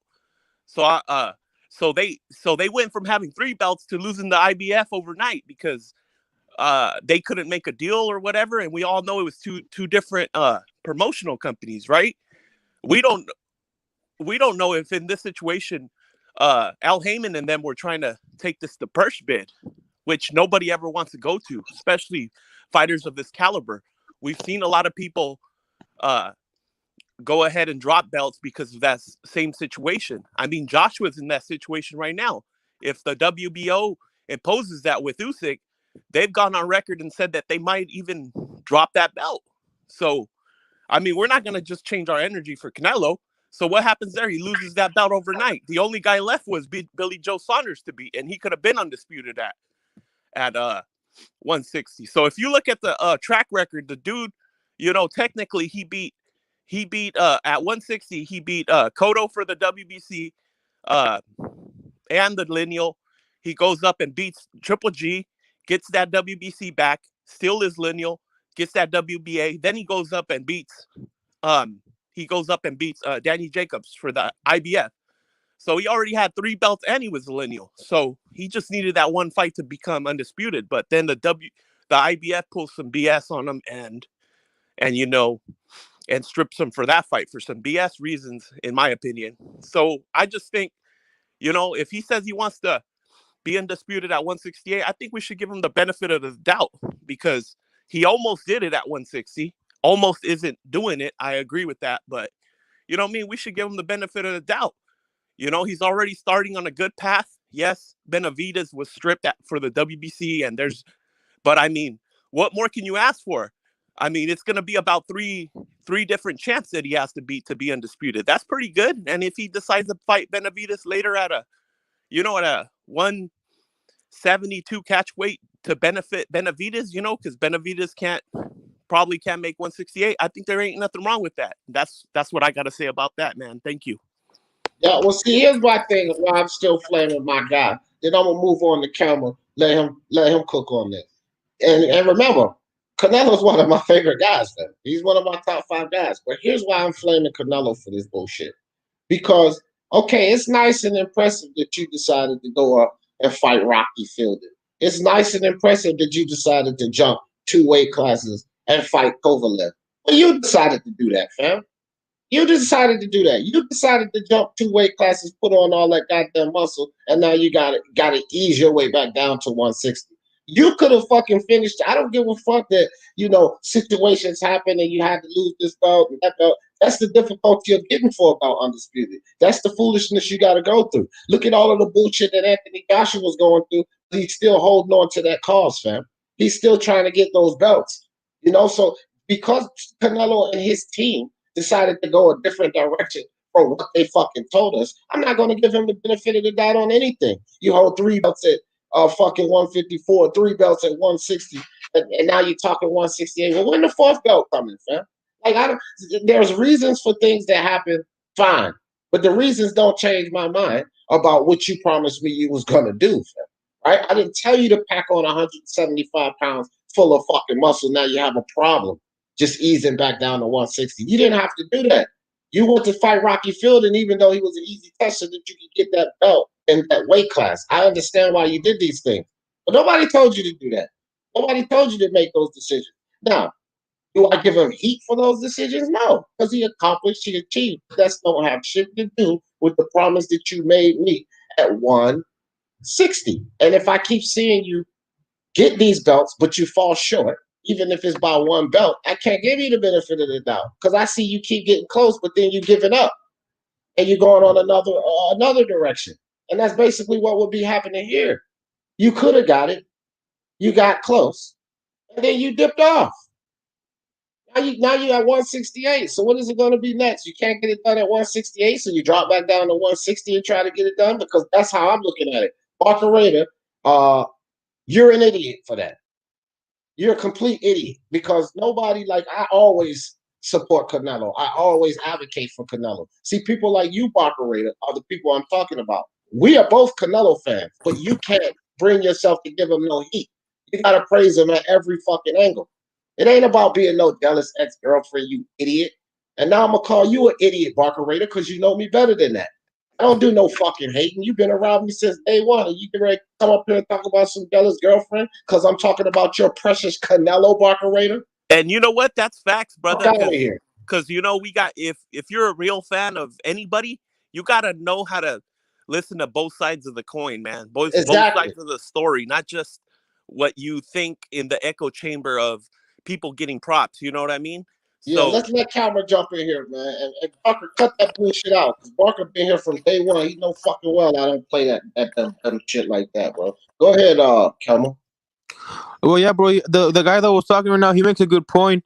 He was one fight away from undisputed, but then, you know, like, politics, they got in the way. I think they were trying to push that third fight with Triple G. So, I mean, in this day, it's hard to become undisputed. Like, when you look at Teofimo, dude, he's still not really, I mean, in my opinion, he is undisputed, but there's too many dispute. So I think the same happened with Canelo. Like, it's like too many politics. They got involved trying to push a third fight, and it's impossible to become undisputed in this division. I understand that he made a promise, but it's kind of hard to make it with all these politics. Right. Okay, I feel you. J Mac, jump in on. Oh, well, you already said your piece. You took us around the damn country. It's all good though. But nah, okay. So look, man. Look, let me get to the chat a little bit here, because me and Barker don't usually do this, but I'm getting ready to have it with you, Barker. I give him heat, but I'm not becoming undisputed. Wasn't on him. Golden Boy dropped off. Okay. Yo, can I speak on the undisputed real? Like, give me like 10 seconds on the undisputed, because I didn't get the 68 and the 60. Yeah, that's on topic. Go ahead. Cool. Okay. Undisputed. I would love Canelo to do anything more than accomplish what the great sports accomplished in the sport. Going for undisputed, I definitely in support of it. I just want to see him fight the guys that are the best guys in his weight division. So if going for undisputed requires him for Andrade to move up and fight Billy Joe Saunders and get the belt, that means you're gonna have to see Andrade again, fight Caleb Plant, and fight Benavidez don't have the belt. So I just want to see him fight the champion. So if he fight all the guys that's at 168 and stuff like that, it'll clean up some of my stuff, my disdain I have for Canelo. I mean, that's just it, man. Well, I'm keeping the same energy here, and I'll give you an example why. Errol Spence is my guy. That's my guy. Errol Spence. He's another one of my top 5 fighters. Errol Spence made me a promise, and everybody else. He's going to clean house at 147. If Errol Spence goes up to 154, which he's been talking about here recently, with completing that journey at 147, he is going to be on a flame session just like this. And I'm going to keep the same energy with Canelo Alvarez. You don't tell me that you're going to clean out a division and then you go fucking around in another division before you told me what you was going to do. And I don't want to hear the fucking excuses. And the same way people are sitting up here defending Canelo Alvarez now because, well, he came close. Well, he did this. Is the same bullshit that I'm going to hear from my fellow Spence fans. Well, he did all the heavy lifting and Bud didn't want to do nothing. He tried. Man, I don't want to hear none of that dumb shit, man. I don't want to hear none of that dumb shit. If we know that it's difficult to get 4 belt undisputed in this atmosphere with all the politics, then so does those fucking boxes. So if y'all know that you're going to go on a difficult task, don't fucking announce it. Just do it. But once you announce it and you start running your mouth off about doing it, and me as a fan that supports you and advocates for you, then I'm going to give you heat when you don't do it. You understand?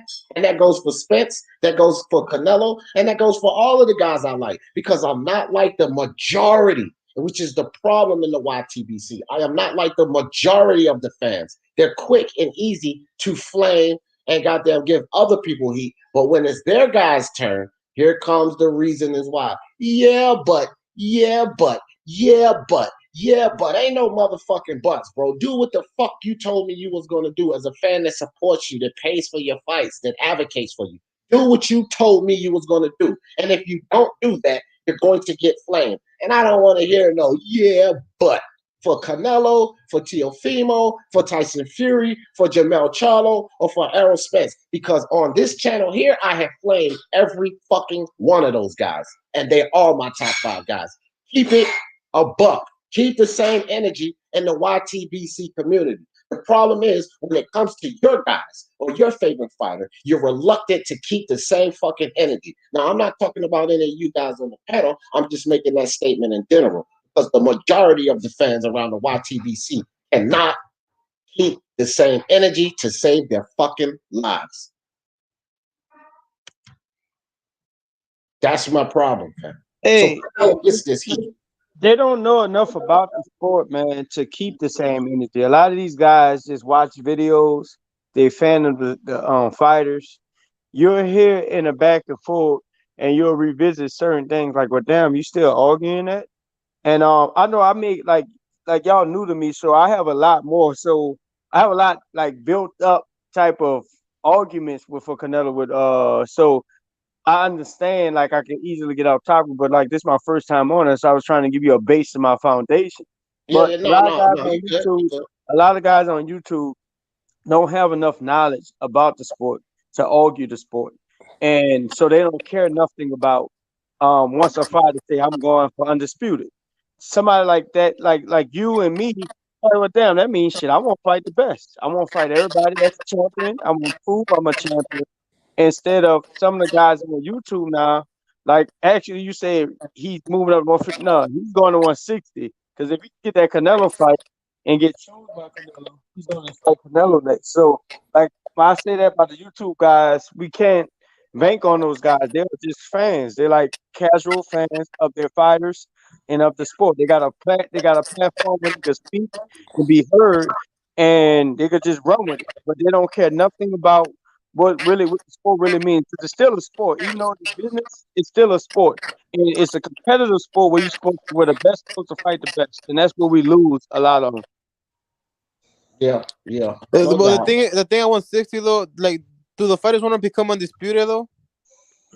Like, cause I mean, Charlo, Demetrius, they don't go at it, or Triple G. I mean, it's hard to get beyond undisputed if they don't want the fights. Well, here's the thing, man. That's what you got to work through, and again, that's why it's not easy to get 4-belt undisputed.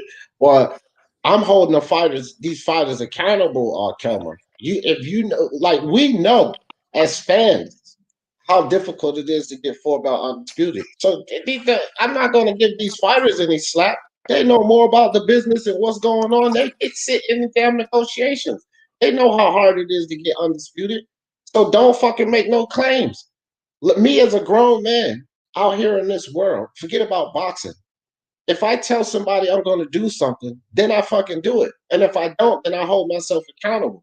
But what I don't do is go put my mouth on something that I'm going to do that I know that there's probably a chance I won't be able to get it done. I'm not going to give anybody that false promise, that false sense of security. I'm not going to tell anyone that if I know that there's an uphill battle and there's a good chance I will not get this done. But these guys will just willy-nilly come out and say that this is what they're going to do without thinking about any of that. But let's not act like they're fucking ignorant now and they don't know about all of the difficulties in boxing. If we fucking know, then they fucking know. So when you run your mouth and say you're going to clean out this division, I don't want to hear all of these excuses, because you knew that these obstacles lied in front of you before you made this claim that you was going to do this. And I'm going to hold you accountable, right? But the fans, what these fans want to do is give reasons and excuses why he couldn't get it done. This guy don't want to fight me. Nobody wants to. Man, come on with all of that bullshit. This is the sport of boxing, and the politics that y'all crying about existed before they made that fucking claim. Politics was right there before they made these fucking claims to go clean out these divisions, man. Errol Spence fucking look at the fucking problem he faced the first 5 years before he could touch one fucking belt. He knew that the politics was. He seen the bullshit Keith Thurman was doing. Now he doing a lot of the bullshit Keith was doing. And Spence is my guy, but let's keep it real.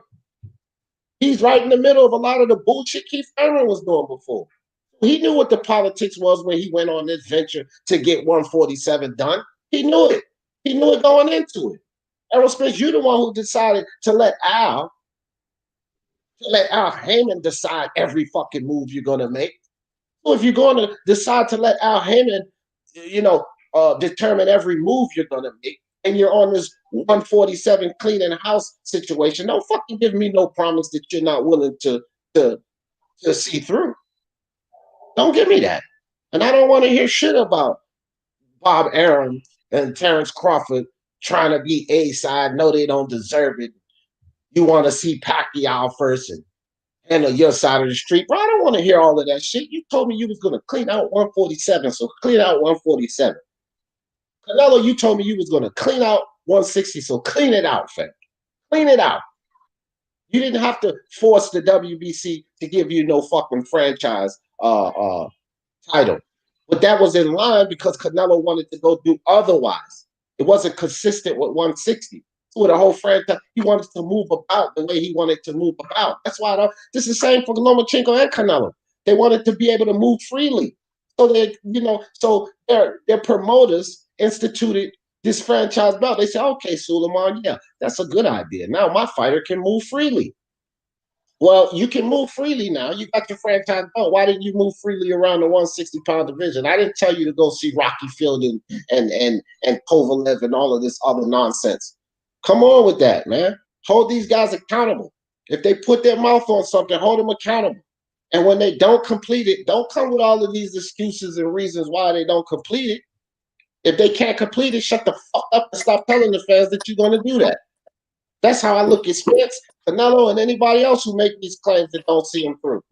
Canelo still has time, though. Hold on for a second. Wait till you get 3 belts and you got one more, and then say, I'm getting ready to clean this division out. Don't give me no false claim and then quit on the job, because that's exactly what Canelo did, and I don't give a fuck what the reasons are. He quit on the job. If he don't clean out 160, he quit on the job that he said he was going to do. Period, man. Period. Okay. I think we should wait until he retires. Maybe he will clean up by then. I mean, it's not like he's done at 160 because he's still the WBA champion and the Ring Magazine at 160. Right. So maybe, I don't know. They're talking about a third fight with Triple G. It could happen at 162. So, right.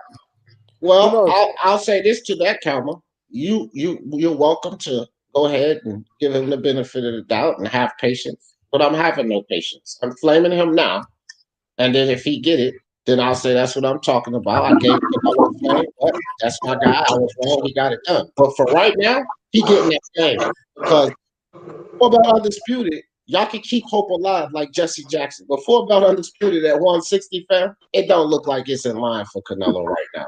So y'all can keep these hopes alive and all of that. Let's see what he does toward the end. Okay, that's all fine and dandy. But I think Undisputed at 160 is a memory. So I'm going to flame him right now.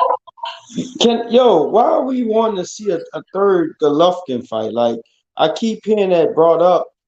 That's a done deal. It's already been proven. You had a draw. Some people found controversy, and then you had a clear-cut winner. I mean, it's been proven. What he got other champions at 160. He can prove himself against and guys that's been in around his weight class. So why do we want to see Golovkin for a third time? I'm confused. Because Jay, he don't. First and foremost, Charlo and Demetrius Andre, who are the other 2 champions, Canelo don't have to prove his fucking self to them. Those motherfuckers have to prove themselves. It's Canelo that's sitting up. He doesn't have shit to prove to no one at 160 or 168. Let's establish that first and foremost. Those motherfuckers are the ones going to fit. Definitely not. Okay. Hold on, Jay. Hold on. There's an echo. I say things that people don't like, but y'all let me get this out. Jamar Charlo, Demetrius Andre, GGG, he's already won a fight. He doesn't have to prove a goddamn thing concerning him. And that's the misnomer, the misconception. not Jamel, Demetrius Andre to this date. His best fight is what? Jack Coke, Honest Monterosian. It got to be one of those guys' best fucking fight on his whole fucking resume. Is Canelo going to prove to him because some fucking fans think that he's talented enough to beat Canelo? No, it's Andre that has to prove. It's Andre that has to provide the proof. Charlo, his best fight to date is Austin Trout, I'm not Austin Trout, J-Rock and Derevryanchenko. That's his best two fights to date. The fuck he gotta prove something. Canelo don't have to prove nothing concerning Charlo. So it's these guys that actually have to prove something. What Canelo has to do is do what he told his fans he would do. And that's going undisputed. Hold up, Jay. The interest with the third fight of DDG is the fact that that's a unification at 160. So you're moving forward to what you told me you was going to do. Do I think the fight is intriguing or interesting? No. I think Canelo beats him. DDG's on the decline. Canelo's still in his prime. So it's not going to get any better for GG. So yeah, the level of intrigue or competitiveness outside of GGG fans, I think Canelo beats him. Okay, but still, that's a unification, and that pushes him one step closer. And then Demetrius Andre and fucking Jamal Charlo would be even worse off because now it would be two guys sitting over there with Canelo. And if these two idiots don't fight each other, which why the fucking Charlo never take the Demetrius Andre fight because of how nobody talks about that. Why did Charlo turn out 7 million to 10 million to unify with fucking Andre? How? Come on, bro. All this heat on Canelo. What these motherfuckers do? He at Charlo. Why didn't he take the fight with Andre? People talk about Canelo offering him a fight. We have to go back in history. After Charlo got that fucking, he was elevated. He was offered a fight. He didn't take it because of how. Let's keep it a buck because of how. Okay. Look, let me rebuttal that. Okay. See, this is the thing. When I go back to narratives, and that's why I say now don't feel attacked. I'm debating with you. You're saying you don't do narrative, you go facts. Well, facts is whether Demetrius Andrade, I agree Charlo and Demetrius Andrade should fight each other. I didn't see Andrade at his press conference. Many of the times they still running around here talking about that Rock Nation fallout with Jamal. It wasn't even Jamal. Jamal should actually be fighting the fight. That happened with Jamal for the record. It wasn't Jamal. Jamal wasn't the one that Andrade walked away from 154. So I'm with you on them two fighting each other. But we're talking about undisputed. And we're talking about him fighting a guy that he already fought 2 times for a belt when the other 2 guys are champions and he can fight those guys. So when I say a narrative, like you want him to go fight a guy for the 3rd time, which he didn't already have 2 fights with, instead of fighting a guy that he's still close, because Canelo young. Canelo about what, 30? 30 years old. He the same age as the Charlos. I think Andrade might be a little older than him. I don't know. I don't remember the age off the rip. But you still can't take away, like you say, I brought up the past. You still can't take away these dudes' accomplishments. And even if he did fight those guys and beat those guys, they would still be the bigger wins and on his resume. So for him to move down to 160 and fight a guy that he already fight twice, it makes no sense. I don't care if he is unified, because he can unify with the guys that's been in around his weight class for just as long. But I feel you on them two fighting each other. That shit makes no sense to me. And I do believe when it comes down to them two, it's Charlo being a little hesitant. He talking about he mad. I'm not going to fight this dude. This dude is a clown. The dude showed up saying, I'm not no promoter, bro. All that. I don't want to hear that. I want to see the best fight the best. But we're roasting Canelo right now. And that's why I'm focusing on Canelo with them fights. But who's the best versus the best, though? Like, what do you mean? What do you say, Cameron? Oh, go ahead, Cameron. Go ahead. Oh, no, because he's saying he wants to see the best versus the best, but who's the other best? Well, I mean, it's supposedly supposed to be Charlo and Andre, but this is my thing. So a lot of these Spence fans, and Jay, I don't know what side of this is not to you, but generally when I come and I talk to fans that are in support of, Charlo and less support of Canelo, then generally they like Errol Spence too. Right? Oh, and then, can I answer that real quick? Let me answer that real quick. Go ahead. Okay. I stand in Dallas. I stay in DeSoto. All right. I done been in the gym with Errol. I'm a fan of Errol. All right. A lot of people view me as a hater because I'm kind of black and white when it comes down to this boxing. I ain't talking about race. I had a side on the Rigondeaux argument. I have a side on Deontay Wilder argument with AJ. I have a side when guys are being avoided. I take a stance with the guys that normally I find are being avoided, whether it's wrong or right. So right now, Bud, to me, Bud is like I said. I'm not feeling. I'm not feeling the way Errol moving right now. I don't like how he moving. I never liked how he moved since Bud moved up to 147. I was there when Keith Thurman was ducking. I was there when he was put. Hold on, Jay, because you kind of going off. That's Okay. not really the point that I was going to make about Errol. So let me circle back to this. The factors are this. This is the point that I was going to make about Errol Spence, and we've heard this concerning Bud Crawford and Errol Spence. Errol Spence doing the heavy lifting, and I kind of agree with this. Why should Spence have to fight Kell Brook, fight Sean Porter, fight Manny Pacquiao, and clean up all the belts, and then Crawford fights a Jeff Horn, nobody else, and just walk into a 4-belt undisputed match? Now, what I'm doing is putting this analogy with Canelo. To this point right now at 160, Canelo and GGG are the guys who have accomplished, okay? They have had multiple belts at 160 right now. It is Andre and Charlo who hasn't done a goddamn thing. Charlo got his belt, Devin Haney, and fucking Andre got his belt in a vacant title fight and has not defended that shit well yet. But at least GGG has been unified. Canelo has been unified. These two guys have done nothing. So even though Canelo got stripped and there were situations where he had to relinquish those belts, the thing is now that everybody wants Canelo to go fight DDD, then turn and go fight Andre, then go turn and fight Charlo. Well, what the fuck is everybody else supposed to do? Okay. Canelo's supposed to do all the heavy lifting, and these guys are supposed to do nothing but turn down $7 to $10 million fights to fight another champion, because that's what Charlo did. You're supposed to be and nobody wants to fight you. But we're supposed to agree. I gotta agree. I agree with you. Kiba, Andre, and with even with DDG, you had the Canelo fight. You stepped down and said you needed a tune-up. So what is it that you guys want Canelo to do? Go one by one while all of these guys just sit there and cry for Canelo? All right, can I rebuttal that? First of all, Triple G been at the 160 division all his career. You talking about guys who then moved up and excuse my pitch. I get it. When I get passionate, it gets a little loud. All right. Okay. All right. Triple G been at the weight division 160 all his entire career. He got invited to the party because before Canelo, Triple G was known for knocking dudes out, but Canelo made Triple G the biggest star he was by inviting him to the party. He picked him because remember when he threw his belt away from him when he was supposed to fight him right away, he got mad at WBC and then he ended up fighting him anyway. So what I was telling you is he didn't get to fight Canelo on his turn. He fought Canelo when Canelo was ready to pick him, like I've been saying. The guys you say that have done nothing, they are multiple weight division champions. What that means, they beat some of the guys that was the best in that 155, 154.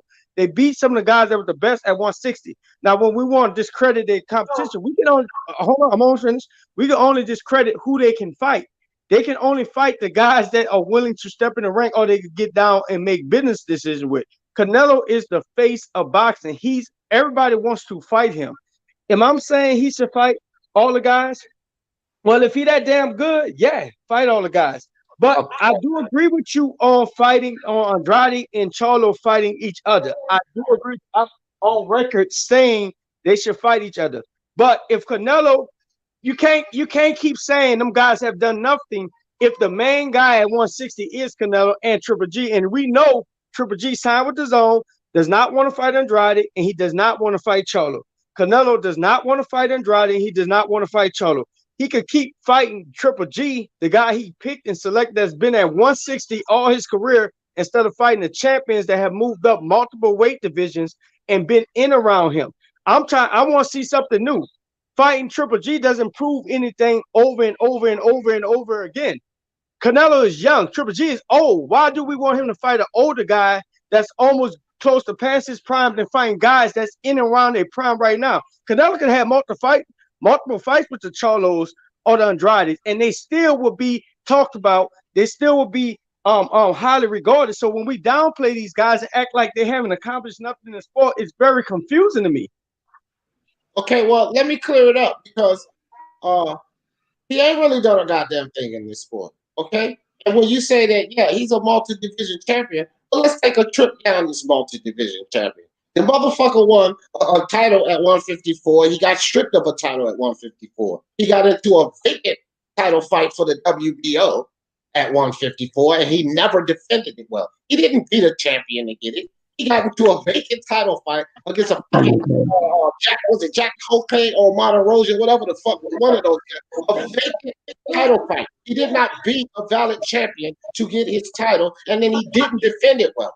Then he moves up to another division, multi-division champion, and gets another fucking vacant title fight and hasn't defended it well. So I'm not gonna sit here and praise Demetrius Andre as some fucking valid two-time champion when there was no validity in what he did as far as defenses or how he even captured those fucking belts. This motherfucker never beat a champion to get the WBO belt, not at 154 or at 160. So you don't beat a champion to get the belt. You don't fucking defend the fucking belt well, and I'm supposed to praise you for two division what? Two division what?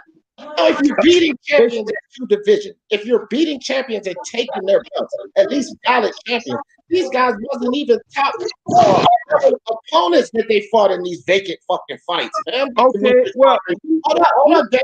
Hold up, because I'm rebuttaling the shit you saying now. I'm not gonna praise the guy that didn't fight the top guys to get his belt. It didn't even beat the champion to get his belt, and that's exactly what Demetrius Andre is. He keeps hollering everybody avoid him. But I don't care about business. He pulled out of the Charlo fight. He turned the fight with Matt Korobov. He didn't accept the fight with the referee Chinko. And now everybody wants to cry about everybody avoiding this dude. He turned down plenty of chances to increase his stock in his business so that he could be valid.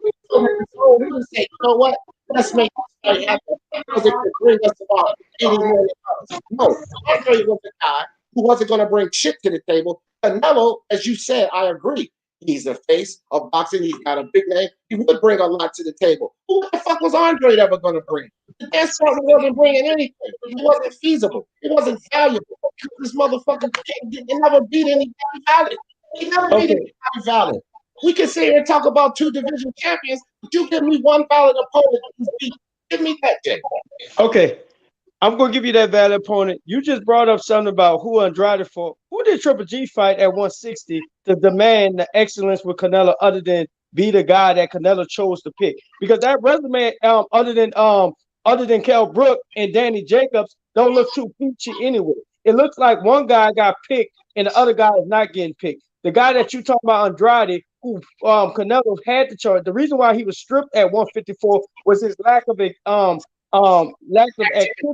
and he had issues with promotions along with making that decision, piss poor ass decision with Rock Nation. The reason why he was trying to make the decision with Rock Nation, because see, people always want to tell the side and the narrative that supports their logic, and the logic and the facts is Demetrius Andrade was signed with a shitty ass promotional company. He was trying to get the fights. They couldn't get the best fights with him, but they wanted to hold on to him. The same thing when Andre Ward started off with, and the reason why he tried to and backed out of a Charlo fight because Rock Nation promised him this and that, and they fucked over him, and he made a bad decision. Not to take none away from it. So let's put the truth on what happened. So one dude is a highly touted amateur background Olympian coming out the Olympics.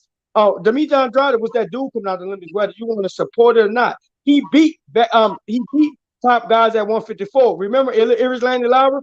Iris Landy Lauer is on record turning down the Demetrius Andrade fight when he was one of the top guys when Canelo fought him. So all this saying he ain't fighting nobody, he fought the best that was at 154. He won his title fair and square. He was stripped because of lack of activity. But as soon as he was stripped, guess who went down? Okay, why didn't Canelo fight him when he was a champion instead of fighting him after he got stripped? And then he fought Liam Smith after he got stripped, because he had the chance to fight Demetrius Andrade because he had interest in a 154 WBO belt, but he didn't have an interest when Andrade had it.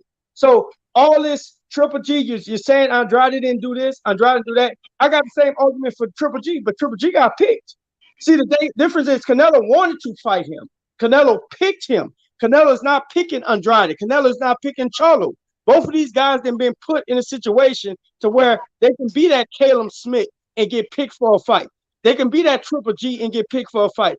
He's not picking these guys, so that's why I hold him to the fire of avoiding them guys. Listen here, man. Hey, D, can I get this real quick? Yeah, go ahead, Kalua. Hey, I got a question for you. Answer this real quick. Would you date a known cheater? What? Would you date a known cheater? What I did a no cheater? A known cheater. A bitch that you know they cheat, would you just start messing with her and you know she a cheater? Well, who you talking about? Canelo who fell to drugs? I'm talking to you. I'm asking you a question. It's a yes/no question. It's not hard. Would you date a girl and you know she fucking everybody? That's just a yes or no, basically.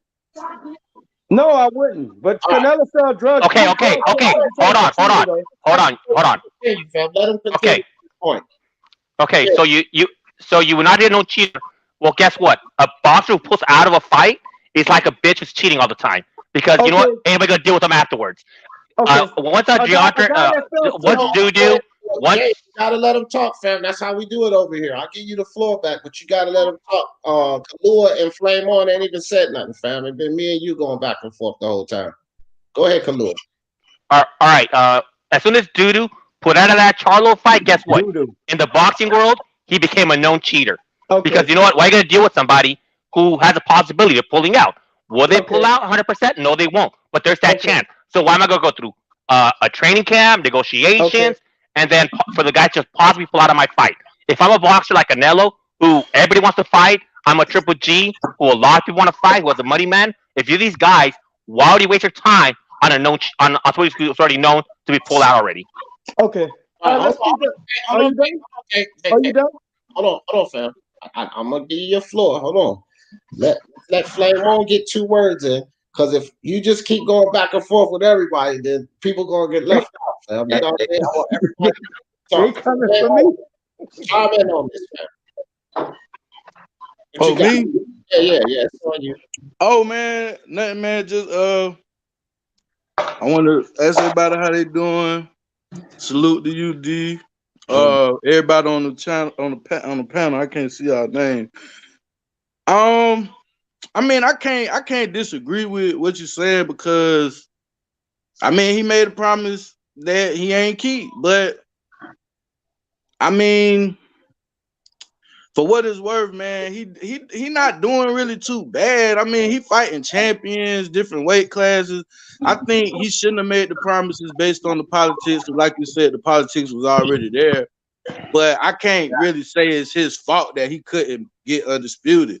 You know, he offered Charlo a fight. Charlo didn't want to fight. And like the dude above me said, Andrade, his credibility is fucked up. You don't want to book a fight with him and he pull out of the shit. So, I mean, and really that's kind of the zone issue too, because it's funny that they're on the same network or was, depending on Canelo's current situation. They should have been made that fight. So I don't know why that fight wasn't made. But what it's worth, man, Canelo, he doing great shit, but he didn't do what he said he was gonna do. And I really can kind of blame him, but I can't. I don't think it's enough for him to get the flame, but I mean, hey, it is what it is, man. You told me, dog. It's enough to get the flame from me, goddammit. I already know. You already know. Real quick, Tony Boswell with the Speak Your Mind Sports Talk family. Appreciate you, Tony. He said, much respect, Speak Your Mind Sports Talk and chat. Smash that like and show support for the hard work. Hope everything is going well with recovery. Yeah, I'm doing much better, Tony. I appreciate that, fam. So, hey, Tiki, can you find out who has the echo? It's either one of the 2 guys who were there before, because somebody's echoing when you talk, or either you're echoing, but somebody's echoing. All right, everybody go on mute then until you talk. So, Jay, now back to you, Jay, because I know you have some stuff that you wanted to cover, man. Go ahead, Jay. Okay, all right. It's funny that we bring up cheating. You should have never used that one. Because a known cheater is a guy who fails a drug test 2 times and lies about his excuse on doing it. Canelo has stamina issues throughout his whole career. I think I actually been watching Canelo longer than you, actually. And Canelo fights in spurts. I've been through all that. I've been through the Canelos. I've been watching Canelo. All of a sudden, he fails to a drug test for computer or something that not only allows you to build more stamina, build more leaner muscle, and helps you cut down some of them inches on your physique, because I know about that too. And you bring an argument about a known cheater. What happened with Andrade is business. It's the same thing that happened with Andre Ward. It's the same thing that happened with Mikey. And listen to what I'm saying before you just pile it all in one. I gave you the breakdown. Y'all want to hold Andrade to saying he made this decision. He backed up out of a fight. You can't trust him. I told you it was if you follow boxing, you'll understand it was a financial decision, because these guys still trying to get paid at the end of the day. He backed up out of the fight because he was promised a more lucrative deal, and he had problems with the money that Charlo was being paid, and he was the champion at the time. Demetri Andrade was the champion. Charlo wasn't. So the problem with the contract and everything, he had an issue with that. So when Rock Nation came in, and they were pretty much saying they was going to sweep him out his feet, he the one that got bamboozled. And I said, I give him that. He made a bad decision. So all this known cheater shit, you can put that on Canelo. You can't put that on Andrade. If you want to say a guy made a piss poor decision because he was financially going to put him in a better situation and hold him to that, that's fine and dandy. But let's hold Canelo to when he dropped that belt against Triple G, when Triple G was supposed to be his mandatory right away, and he got mad at the WBC. And for him, let's hold Canelo to all the weight clauses he did in the sport and fighting guys. Let's hold Canelo to all the short camps that he gave these guys over and over. Let's hold Canelo to this 155 division that he made up when he pulled Amir Khan up. Let's hold Canelo to he said he can't make 160 for Charlo and Andrade, but he can make 160 for Errol. So all this, a known cheater and what have you can say that, flush that down the toilet, because we're on the show right now roasting fighters for what they say when they all say certain things or do certain things to where, like I said, the narrative that they throw out on what they say, that's the problem. We hold them as fans to what they say. So we're not going to sit up here and act like dudes don't do certain things to contradict or what have you, or we can't validate why they did it. Just like all them things I brought up on Canelo, you probably can validate it. I can validate why Andrade did not fight Jermell, because I understand it. Whether you care to understand it, that's the difference between this argument and this back and forth. Whether I care to understand why Canelo has so many issues with the Floyd fight when we got a split decision. We know Floyd dominated that fight. Where did that judge get that call from? With the Lara fight, Lara won that fight in my opinion. He got that card given to him. That's my opinion, though, what have you. So it's all about what we open to see. But don't sit up here and label a guy a cheater when he's actually not on record cheating, because cheating is the guys who failed the drug test. Big Baby, Luis Ortiz, Dylan White. Some would say Tyson Fury with the gloves. It hasn't been proven, but he's been caught on many occasions tampering with his glove. So you can't put a cheat on a guy who never been caught cheating when the guy you're trying to argue for is on record cheating and failing 2 drug tests in a competitive sport. Anytime PEDS is found in your system, no matter what the excuse is, you are known for cheating if you get caught with PEDs finding in your system. It's that cheating argument, man. Yo, your mic's breaking up a bit, Jay. Hey D, can you do a you idiot for me real quick before I break them down real quick? Yeah, hold. Well, you ain't. All right. First, not one person here called Dudu Andre a cheater. We gave that example because we wanted to show you why people are not going to bother with trying to negotiate with Dudu Andre. Not one person said a cheater. I didn't say it. D didn't say it. The guy who just came in didn't say it. Nobody said it was cheater. We're using an analogy. I don't know if you went to school, but that means when you show one example to prove another point. That's what we did. But nobody called him a cheater. Second off, you're talking about Canelo popping dirty. Guess what? I guess FIFA. I guess the Olympics. I guess all these like major organizations, came up with all these rules just to cover for Canelo, right? So it's all about Canelo. He's a god. So that's why they all said, you know what? We all know that Mexico has an issue with meat, and you're bound to test positive for Cabudal if you eat like Mexican meat. It's known. But I guess they're all just cover Canelo, right? Yeah, and see, here's another thing too with this whole situation, bro. Because again, you like it's like you use other fighters, but if you're going to go to other fighters and say what you say about Canelo, he basically got the blueprint from Floyd Mayweather. And I was a Floyd fan. He got the fucking blueprint from Floyd Mayweather.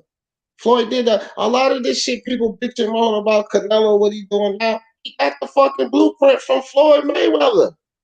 The same blueprint, fam. This is the bullshit. Floyd had bullshit involved with a whole lot of fights, man. Call it weight class, and then you keep saying that a made up class. Well, let me refresh your memory, Jay, because your knowledge seems to go far back. Fighting at a catchweight is not a made up class, but that's something else that he got from Floyd Mayweather. Because where did Floyd Mayweather fight Canelo at, Jay? A fucking catchweight, man. Right? So all of this shit people did, these Canelo detractors are complaining about, he learned from Floyd Mayweather, the guy who made all the money in the sport. But let's keep it real. That's where he got all of his tricks and his schemes from.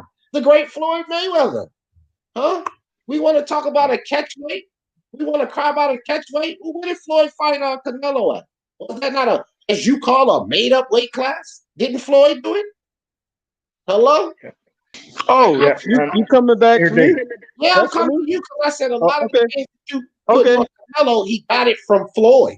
He got those things from Floyd. No. The only thing he got from Floyd was an L. That's what he got from Floyd, okay? For record. All this trying to copy Floyd, that's y'all opinion on what you trying to do. So it wasn't a catchweight. It was not a catchweight that he fought Canelo. The same thing that you just complained about. Hold on, because you just complained about a made-up class. It was the catchweight at 152. Hold on for a second. You just complained about a made-up fucking weight class, and you keep saying made-up weight class. Did not Canelo fight in your definition of a made-up weight class with Floyd? No, yes. It was no. I gotta explain my logic. That means that he got that idea from fucking Floyd, whether you want to accept it or not. That means he got that idea from Floyd. True. Monkey see, monkey do. Hold on. No, because I'm gonna run down the line of this. Because you just try to debunk what I say he was getting from Floyd, and you just try to go off and talk about all he got from Floyd was an ass whooping. So I'm getting ready to get. I said L. I didn't say ass whooping. L. Or L, or ass whooping, or whatever. But I'm going to give you a lot more than he got from Floyd, so we can clean this shit up. Because he got a lot more than just the L from Floyd, and I already just gave you one with the made-up weight class that you keep talking about. Now we're going to dig into catching fighters in situations at the right time. If you're going to sit here and be honest about it, let's say that Floyd didn't do that. Weight clauses, catching fighters at the right time. Did Floyd not do that, Mr. J? Yes. Okay. Stop right there, because now you just said yes to that too, which means that's something further that he got from Floyd Mayweather. See, don't accuse people of getting angry in certain situations or not seeing it honest in certain situations. When I just made a statement and you came back and talking about he didn't get nothing but Floyd, but hell, I just gave you examples of where you're already incorrect. I'm not incorrect, but I gotta agree with you. I gotta agree with you to get past what you're saying. I'm not incorrect. As soon as I rebuttal what you're saying, maybe it will simplify why my logic is what it is and what I say. The only reason why they got an L. I say that's your opinion on what he got from Floyd and how he wants to move his career. Oscar De La Hoya and them, they may have took or tried to duplicate what Floyd did. Floyd never sat at a weight class and fought multiple times. Canelo sat at 155 for almost 2 years and chose and fought who he wanted to fight at 154 and what have you, or made guys came up. He pulled up multiple guys to 155. He put 155, the difference when I say the made up weight class, Floyd fought at multiple weight divisions. The only catch weight I remember, and other than Marquez, because he fought Marquez as a catch weight and made Marquez come up, I believe, to 147. And that might, I gotta go back into my, I gotta go back into the what you call them, to refresh my memory, because that was a while back.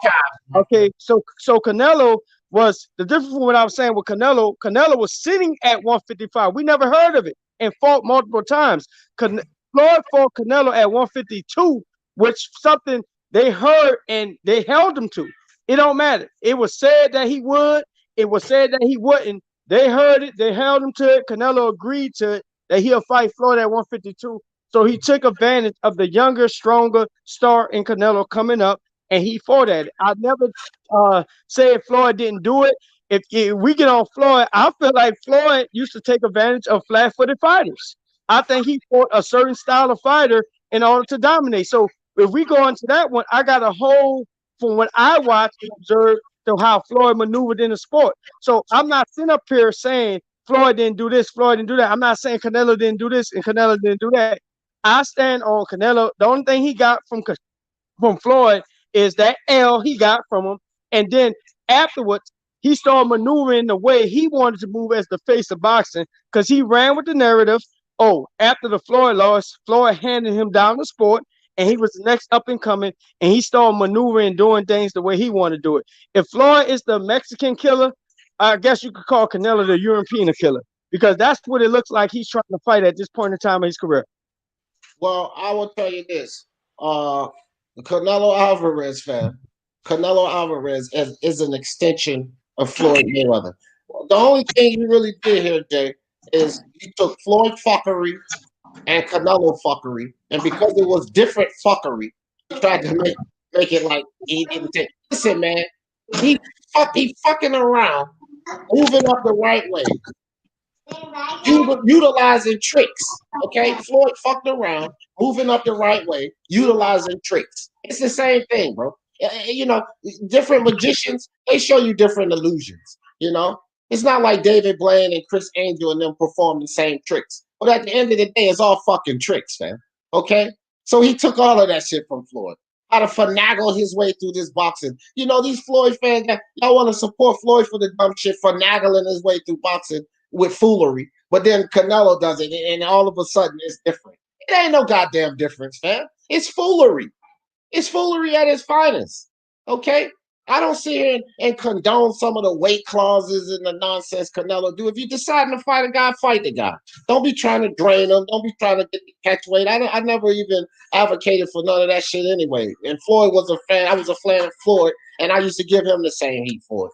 You know, that's the problem, man. Y'all don't want to. Y'all see things going on, and then you want to try to minimize it when someone else does it, but then make a point of it. When these Floyd fans want to minimize it when Floyd does it. And they want to make a point of it when Canelo does it. Fuckery is fuckery, fam. Let's keep it real. That's what's called keeping the same energy. Fuckery is fuckery. So if you're going to sit there and dig through Canelo Alvarez's resume, talk about weight classes and going all of this and that and the third, if you want to do that, it's fuckery. So you got to go back and say the same thing Floyd did was fuckery, fam. Like fuckery is fuckery. We're not going to minimize fuckery. This is basically what y'all trying to do, bro. Like it's something different. It was less fuckery. But get out of here with this, bro. It's all foolishness. It's all foolishness, fam. It's all foolishness. That's the thing. Let's move on. Let's move ahead because I know I'm going to get some real. This is going to be a good conversation here. We get ready to move on to Crawford because my man Flame 124 is going to be on your side, man. Flame on 24 going to be siding with you, J-Mac, because he is another Crawford fan. And I don't give two shits about what Flame on talking about or what you talking about. This motherfucker, Terence Crawford. See, here's my problem with Terence Crawford. And not his fans, because I always go on the boxers. I know that we can throw what fans say from this angle, Spence fans and what Crawford fans expect. No, I'm talking about the boxers and what they talk about and what they do. Now, when my guy Errol Spence and Flamon's here, he's like, oh, he's been here with me for a long time. And he knows. When my guy Errol Spence came out on Fight Hype and he said, no, I'm going to take this belt from Crawford and we're going to go back to the negotiation table. Let's see if they talk 50-50 there. When he did that and he fucked Porter and didn't do it, what did I say, Flamon? What did I say? Did I not flame Spence for that bullshit? Did I not come out with a video calling him a duck and all of that shit? My guys, whenever they was calling me a fake Spence fan, a coon, a fence rider, and all of that, because I was just simply telling the truth that he ducked that smoke, right? Now we fast forward. Right. It's Bud's chance. Okay, now it's Bud's turn. Here's my thing. I don't give a flying fuck if somebody ducked somebody earlier. If the other dude is ducking him now, or you can consider it a duck, a void, or whatever, and that's just the situation. Now, we got to be reasonable about this. When Deontay Wilder claimed he was A-side over Anthony Joshua, and everybody knew that the stock that he had in him didn't make sense. The fact he only had one fucking belt, that didn't make sense how he was over A-side and all of that other bullshit. They said, nah, man, Deontay Wilder, he pricing himself out. He ducking because he know he's not A-side. How you going to demand that? Well, we fast forward to Terence Crawford. This motherfucker asking 60-40. He ain't taking no fucking pay cut in the pandemic. I ain't doing this and I ain't doing that. How is he any different from Wilder? You asking for more than what you worth. You're not willing to take pay cuts when people that's getting paid way more money than you in boxing are taking pay cuts to make these fucking fights happen, Crawford. When you can't sell ice water in hell, you're making demands that are not justified here. And if we're going to call Wilder a duck for making demands that's not justified, how can we not keep the same energy with Crawford? Why? Because Spence ducked him earlier?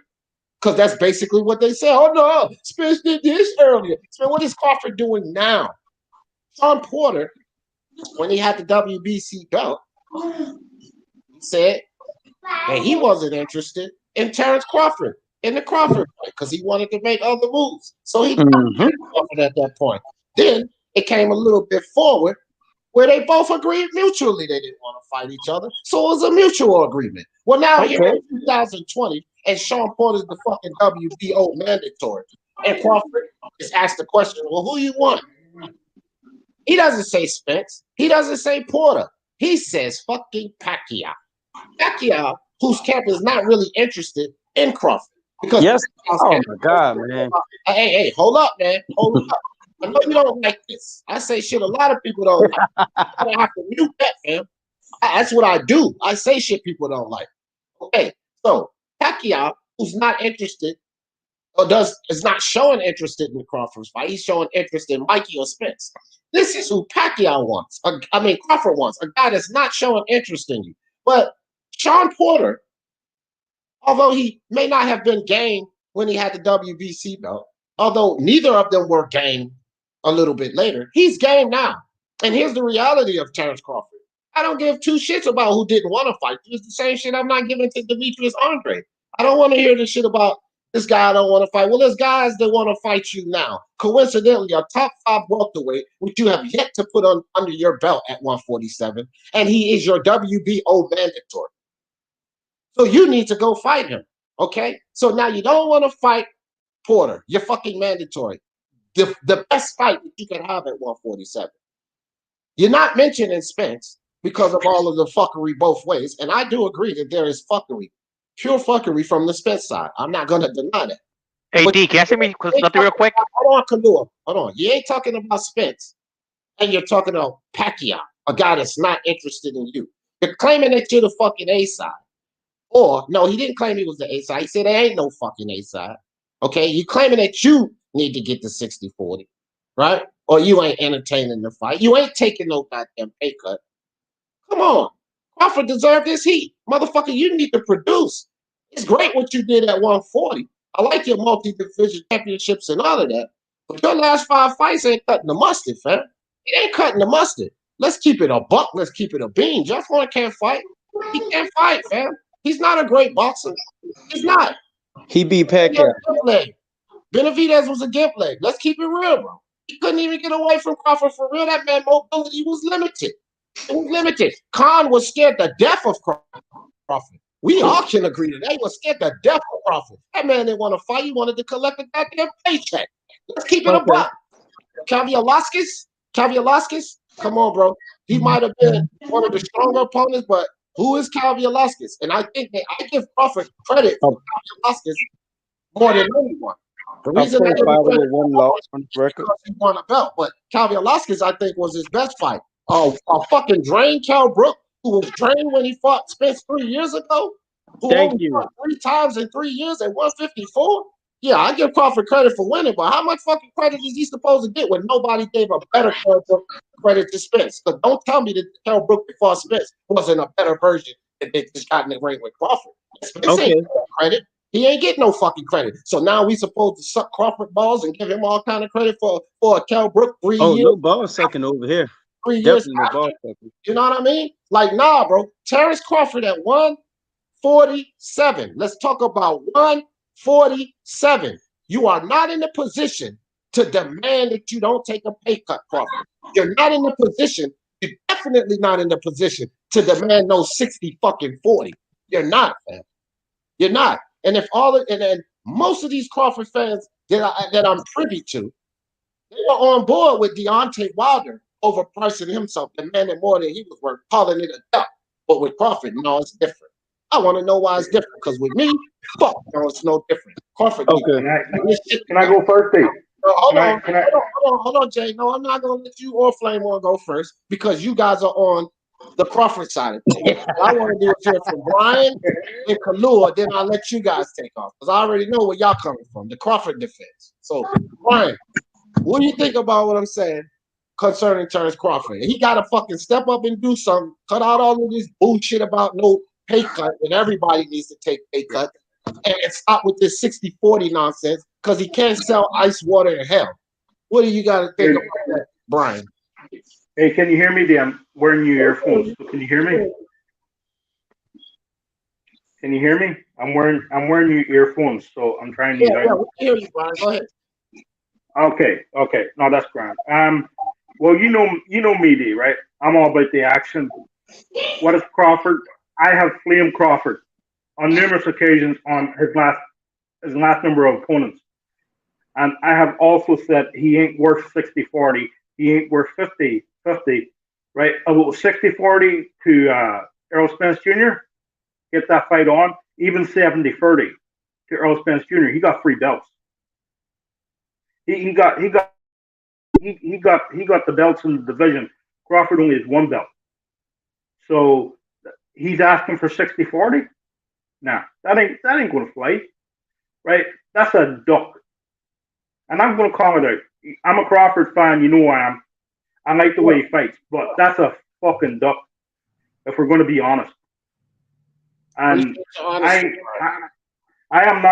not gonna give anybody any special credit for something I believe they're not worth. And I don't care who you are, right? At least take the Sean Porter fight. Exactly. Right? He's the number 1 contender. He's your mandatory. Take that fight. That's the fight you have to take. Who have you fought at 147 to say, you're the main guy in the division, right? Like, we all know Kell Brook in his last fight. He ain't. Like, that guy coming off 2 beatings, one from Errol Spence Jr. He came off beating from Triple G. He fought 3 fights of 154 in the last 3 years. The guy's inactive.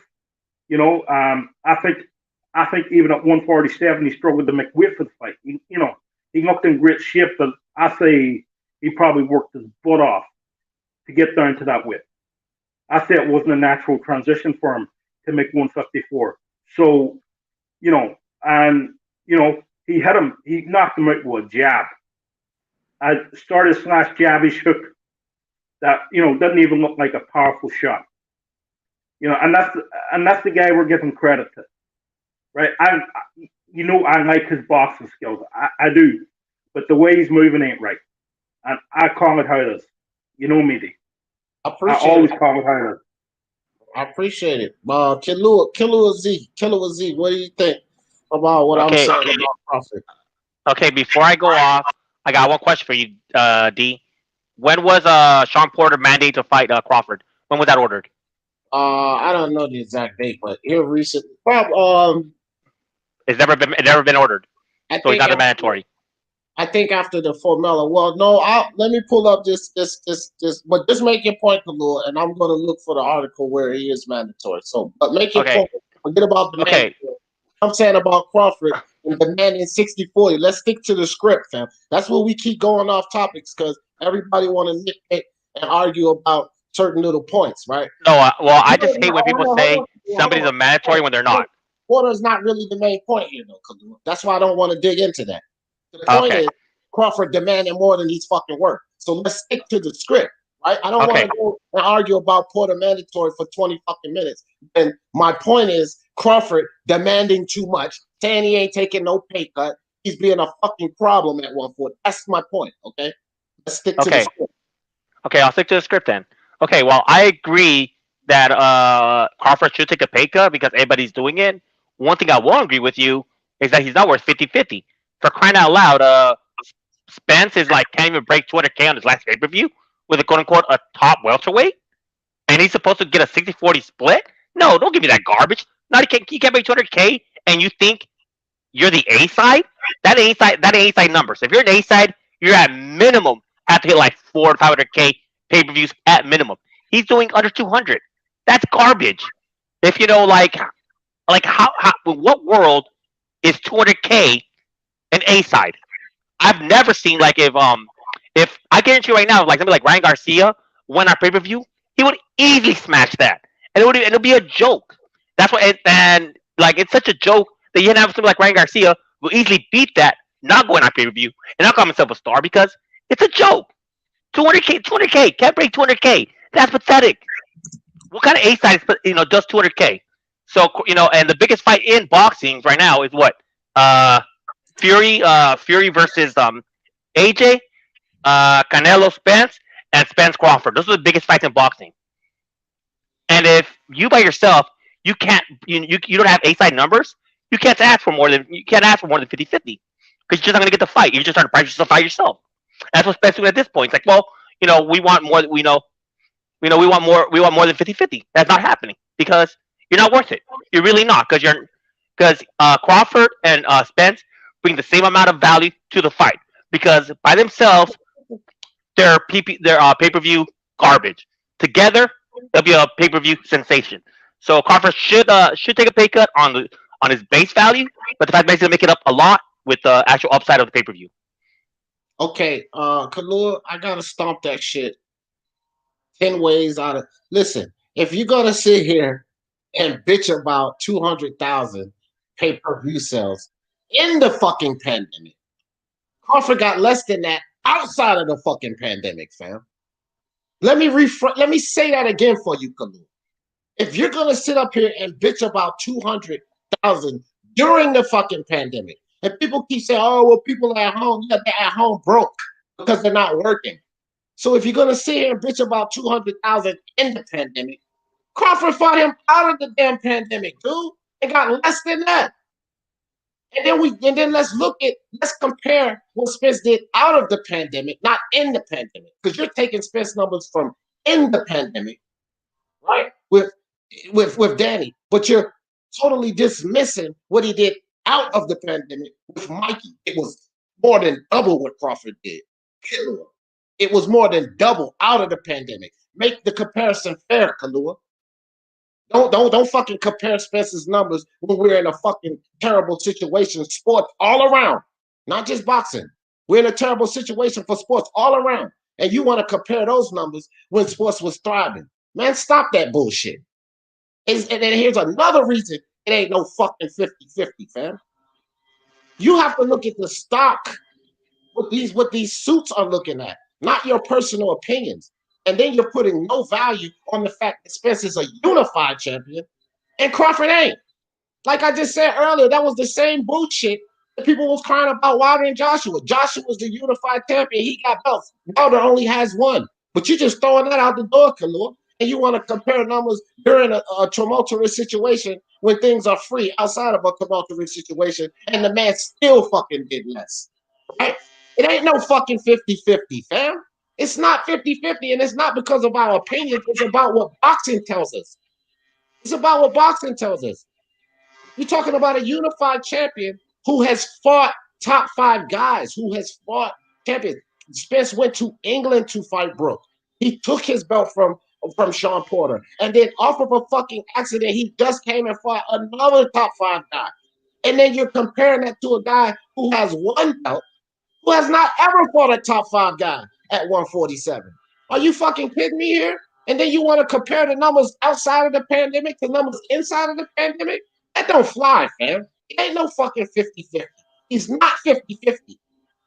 He's not. He's overpricing himself. And when Wilder overpriced himself, he was called a duck. But again, fans don't like to keep the same energy. But Flame on, you up, sir. I know you got a lot to say. And J-Mac, I'm going to let you pull the anchor and close the show. I'm going to let y'all go back to back. I'm not going to respond to Flame on because I know Jay going to come with some. I want to let me and Brian and Killer will respond to both of y'all because I'm about to hear some fallacies. Go ahead, Flame. What you got for me, dog?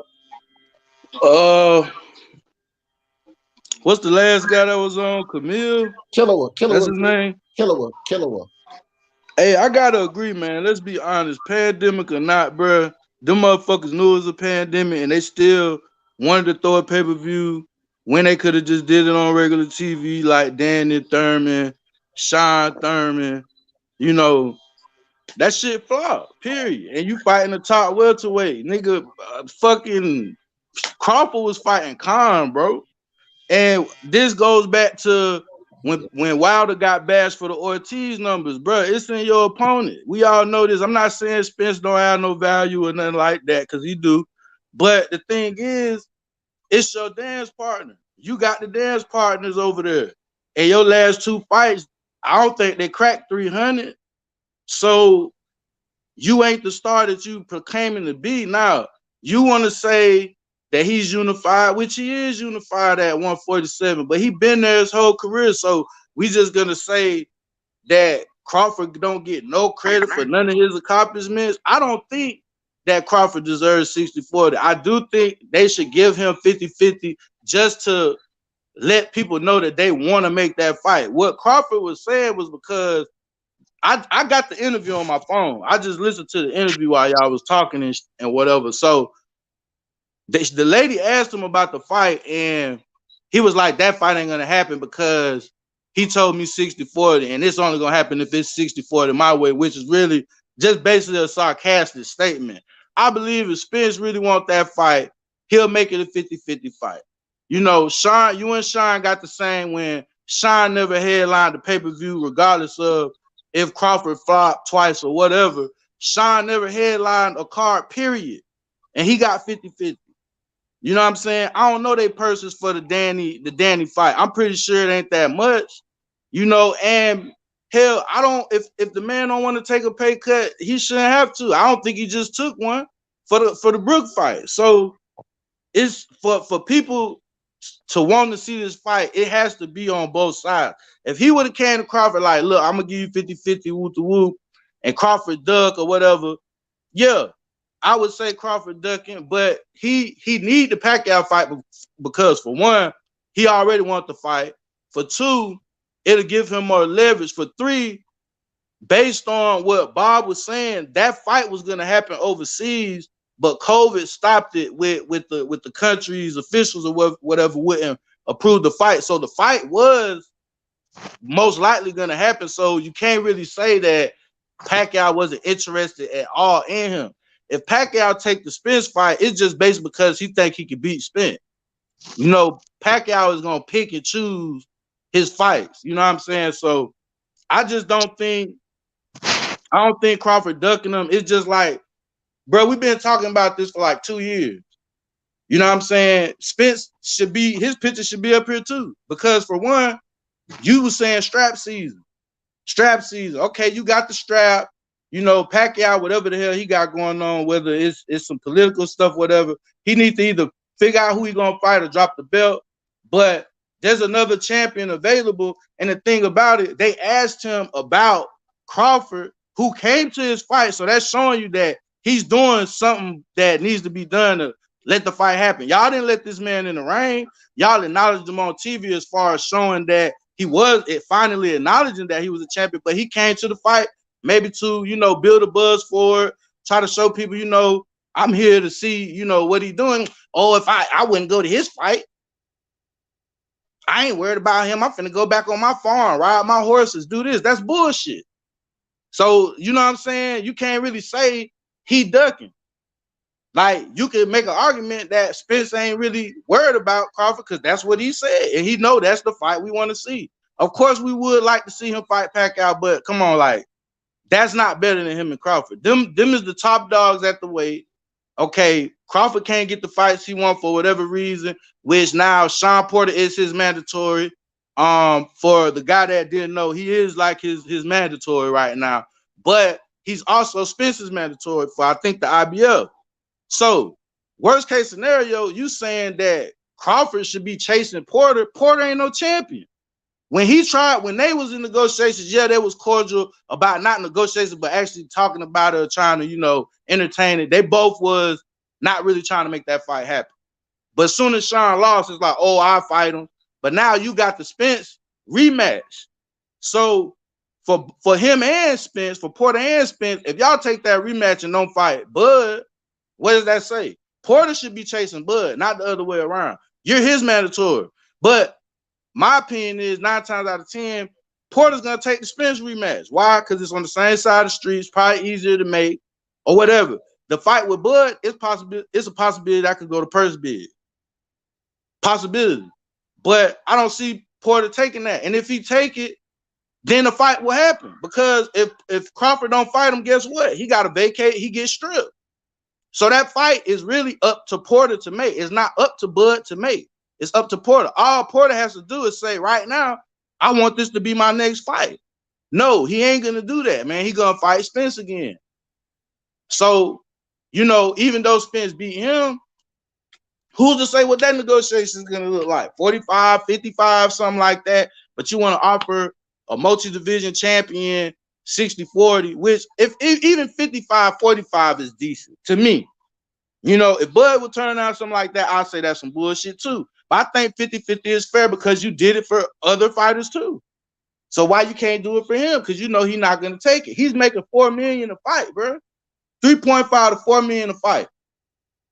To fight who a lot of people say isn't the top competition, which they're not in the top 5 or whatever, but he's getting paid good money. What I'm gonna go fight somebody for 2 belts that's the #1 welterweight and take a pay cut.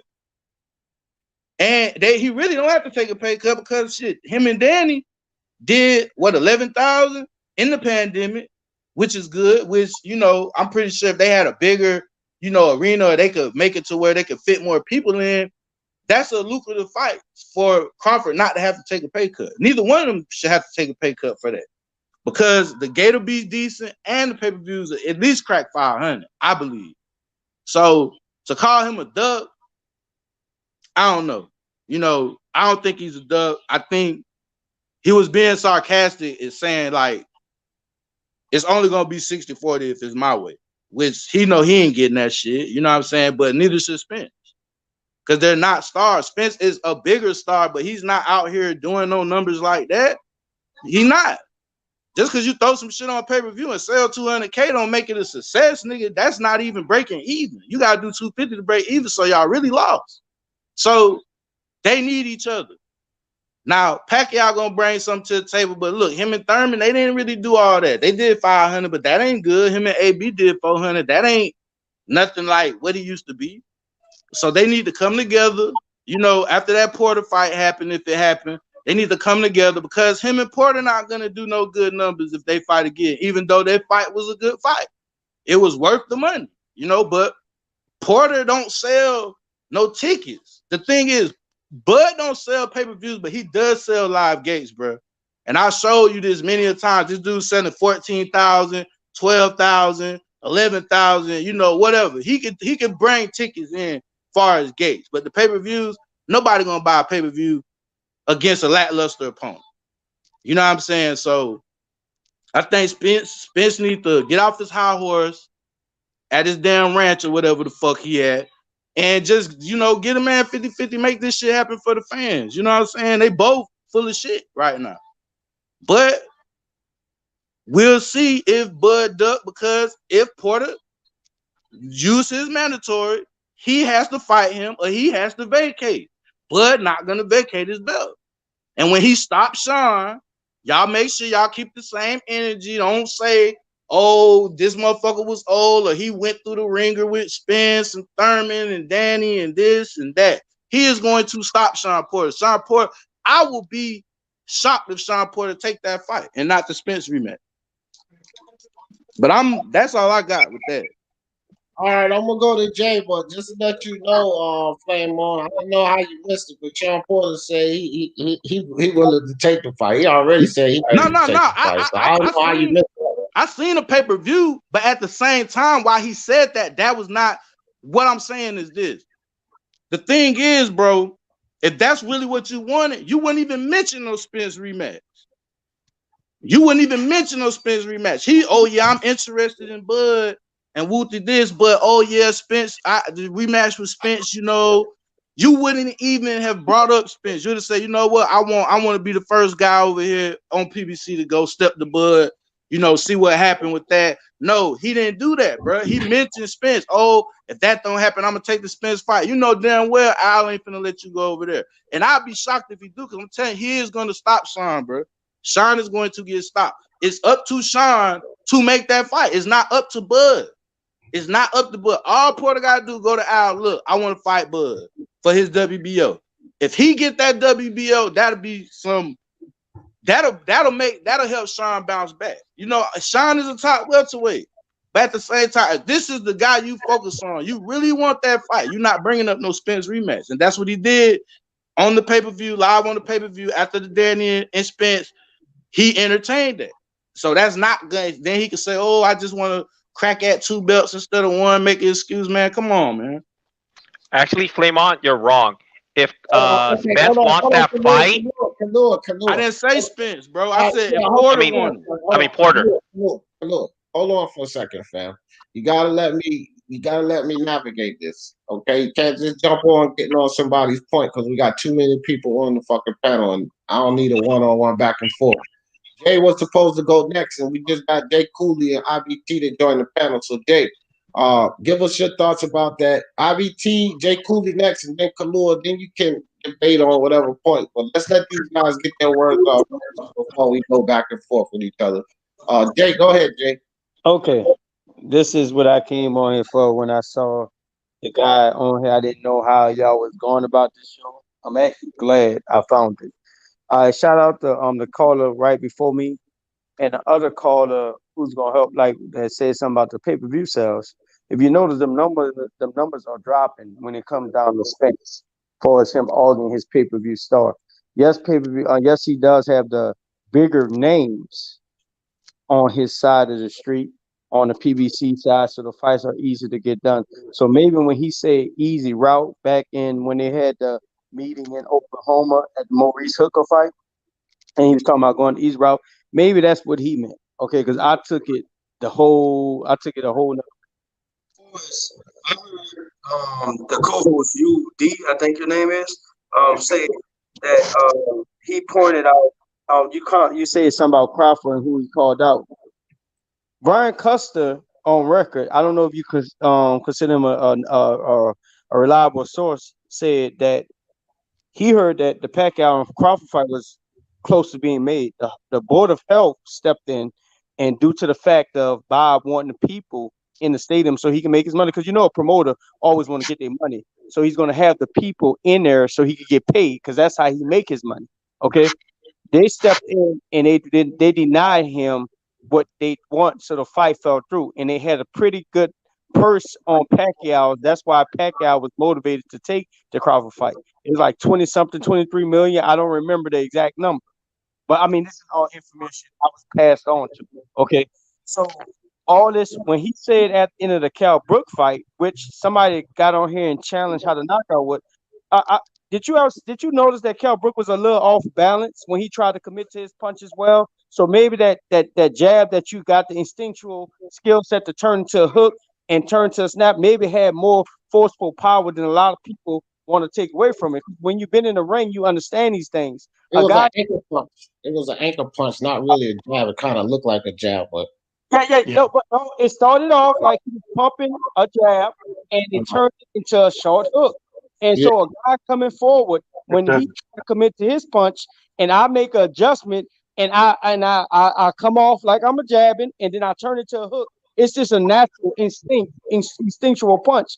Now, everybody keep talking about Kell Brook getting knocked out. They didn't see that Kell Brook right foot was far behind him, so that means he was off balance. He was committed to his punch. So when you got your leg that far behind you as a fighter, and you get hit with the harder shot, depending on how well you hit, depending on where you get it at, it determines what happens with your balance and how you fall. Y'all need to go back and look. Hey, y'all need to go back and look at the knockdown instead of we just saying a guy was this and that, and understand the art of boxing and why it happened. Okay. He called out Pacquiao after that because he said, I want to revisit the Pacquiao negotiations that we had prior to before this fight, because we know what comes behind fighting Pacquiao. Okay, moving on to that. This was said. Okay, Spence, ever since Bud moved up to this weight class, it's like, I don't know if people like you pointed out, dudes and both people and what have you. It's been all this, it's been all that. Jeff Horn is the only guy on record to beat Pacquiao. Whether you agree with the win or loss, it's still a win or loss. Whether you agree with Keith Thurman lost or win against Pacquiao, it still don't change the fact that Box Rec have one guy winning and the other guy losing. Jeff Horn beat him. That may put Jeff Horn ranked as a top welterweight, whether y'all think he's shitty poo-poo or doo-doo or whatever. It doesn't change. See, we argue our opinions and we dispute the facts because we feel a certain type of way, but it don't take away from it. Bud moved up for Jeff Horn, the guy that beat Pacquiao, that the guy that Arrow's trying to fight, that Bud's still trying to fight to this day, and we're going to validate that win when it happens. The guy that just beat Keith Thurman. Let's keep that all in perspective. Jeff Horn beat him, Bud stopped him and moved up. And still got discredited for his win. It's foolish. Danny Garcia, when he moved up from 140, he did not have the resume Bud had. He didn't have the accomplishment Bud had. Danny's biggest win is Lucas Matisse. That's what gave Danny the name to fame, the guy that always upsets the doubters and what have you. Nobody had that stance of saying Danny had to prove himself, and he was just unified. He also paid Victor Postile step aside money twice. And nobody said Danny needed to do this. Danny needed to do that. Danny was on the PBC side. Yes, it was easy, but these guys were their own promoter. Remember, they all say, I'm my own promoter. I can fight who I want to fight. And when you don't have no contractual agreement saying you have to fight to a certain network, be it Deontay Wilder, who just fought Tyson Fury on another network, I'm assuming all applies unless you have a contractual agreement to a network. You can fight whoever you want to fight. Danny got the pass. They all wanted Danny. They all wanted to fight Danny. They all wanted to fight Jeff Horn when Jeff Horn won the belt. They all record. They got the YouTube video saying that they want to fight. They wanted to go to such and such and fight Jeff Horn, the guy that just beat Pacquiao. Okay, so they said that nobody said this about Bud. They say he had to do this, he had to do that, he had to prove himself, he had to go get a belt. I'm just, excuse me, I got a lot of updating to keep people informed because we skip over narratives and we forget main ingredients. So after Bud beat Jeff Horn and got his belt, like Spence said, get a belt, strap season turned into business season. Keith Thurman turned into a businessman with Arrow. Arrow was chasing Keith Thurman. Bud moved up, got a belt, and now we can say Bud's chasing Spence and stuff. That's how it happened. That's how it trickled down. So all this 50-50, 60-40. Let's go on them numbers. The numbers are slowly declining. We're hyping them numbers up and giving them numbers more credit than what they are and recording them and saying this. But it's not telling the real story. PBC knows what's telling the real story. And Spence does need to fight a bigger fight. That's maybe why he might be trying to fight this Canelo fight. So he can get that stardom, win or lose. So all this 50-50, it should be a 50-50 fight. You can't take away anything from Bud and what he did in his career. Because when you get a 50-50 split, we don't just say, well, hold on, player. Hey, it stopped at welterweight. You ain't did nothing at welterweight, so I can own it. No, that's not how it goes. A star is born from what they did. Mike gained his stardom for fighting at the lower weight classes. Because Mike ain't do shit at 147. So how is Mikey credited for what he did and did not do at 147, but does not have no on what he's paid and what he's not paid, and he got 50-50. But Bud, the guy who did more than Mikey, arguably, and did more than Mikey at welterweight class, we got to put up this roadblock saying, oh, he can't get 50-50. It should be 60-40. And last time I checked, it wasn't no 60-40 offers. It was a conversation when somebody posed a question to Errol, and Errol jumped on the question, and then the question got in the interview got back to Buzz. So we acting like an offer was sent out here. We just heard a dude opinion. They're not even talking business. On the business side, if they get business, and see, that's the problem. We always in their business. We don't determine who gets 60, 40, 50, 50. Unless when I check my pay-per-view box and they ask me, hey, J-Mac, who are you putting your $700 towards? Well, I'm a Bud fan, I'm a Spence fan. I'm gonna get my money to Bud so he could become A-side. That's not how it goes. We don't get to determine that.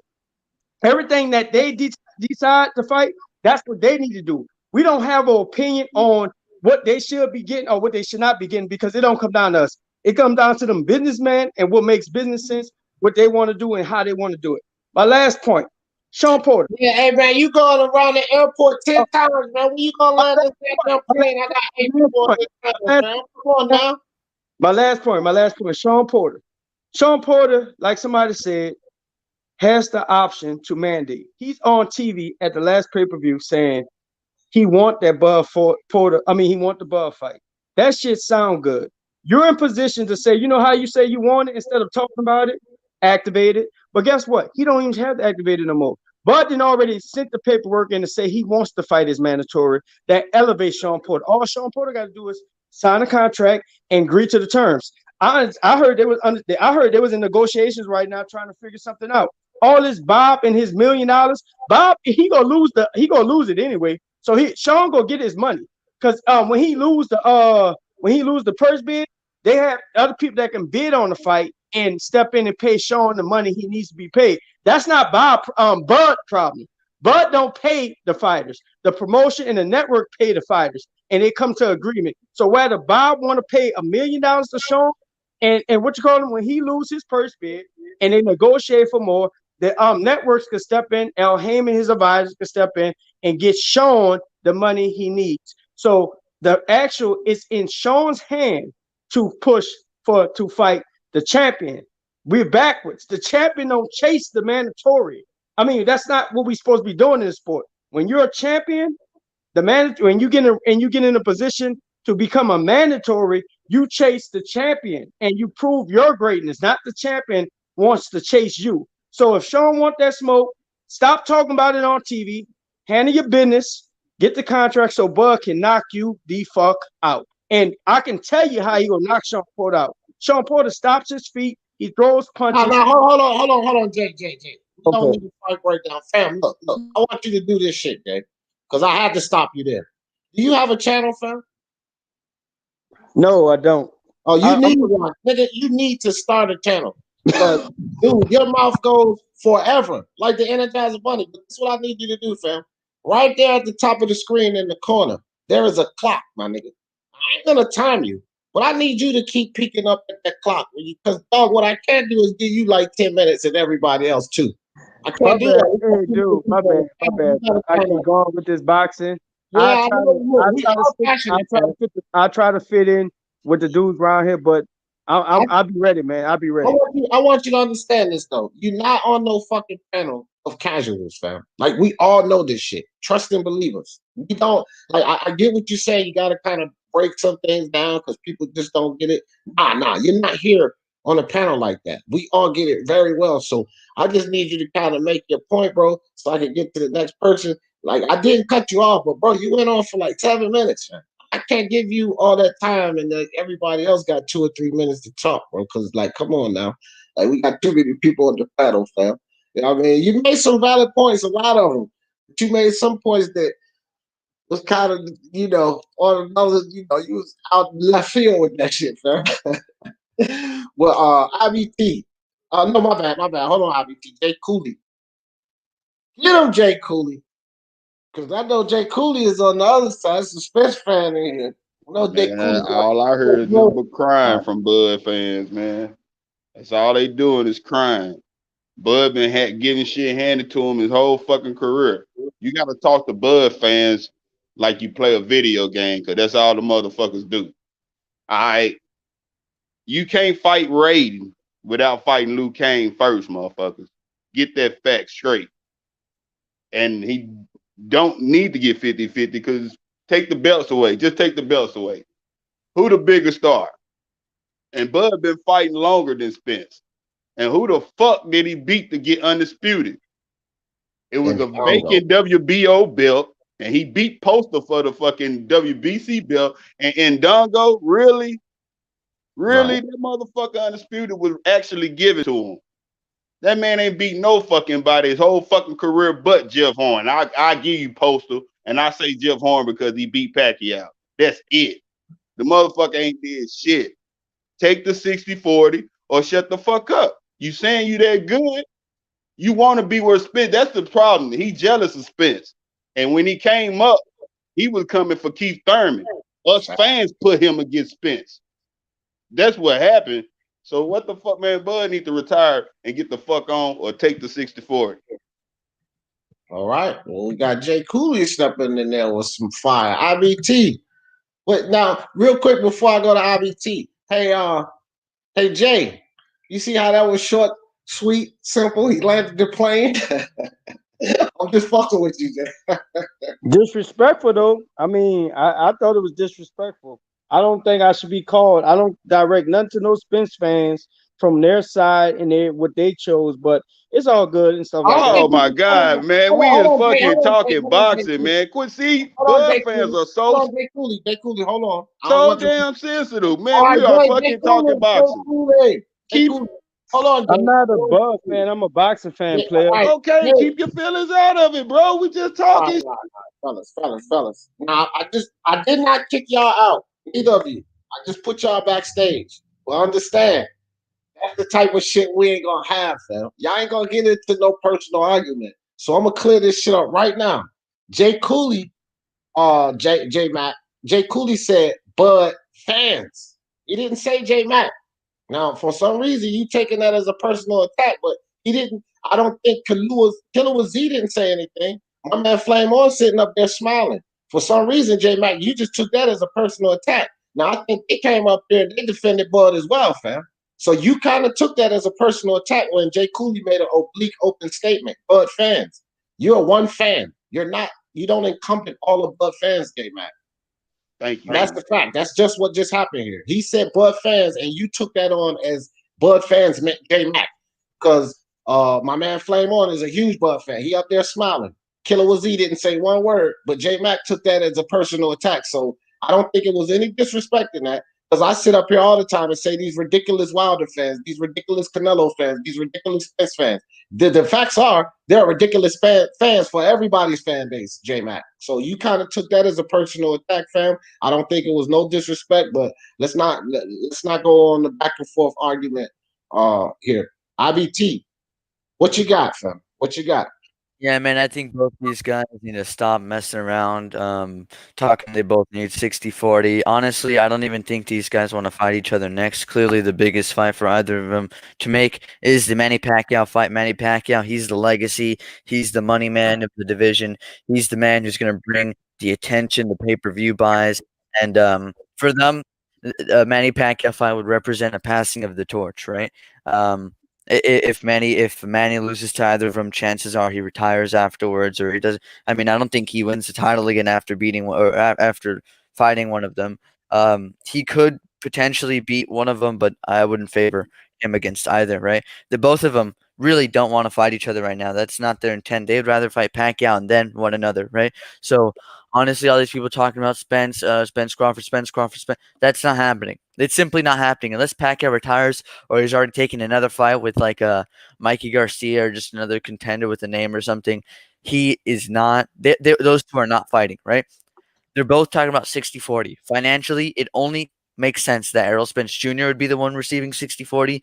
Crawford talking about 60-40 is simply a way for him to I guess have something as he enters negotiations. But if he goes in saying he'll accept 50-50 and Spence wants 60-40, they're more likely to come to 55-45 in favor of Spence. And Crawford wants his best to do as much as he can, right, to get 50-50 or more for him.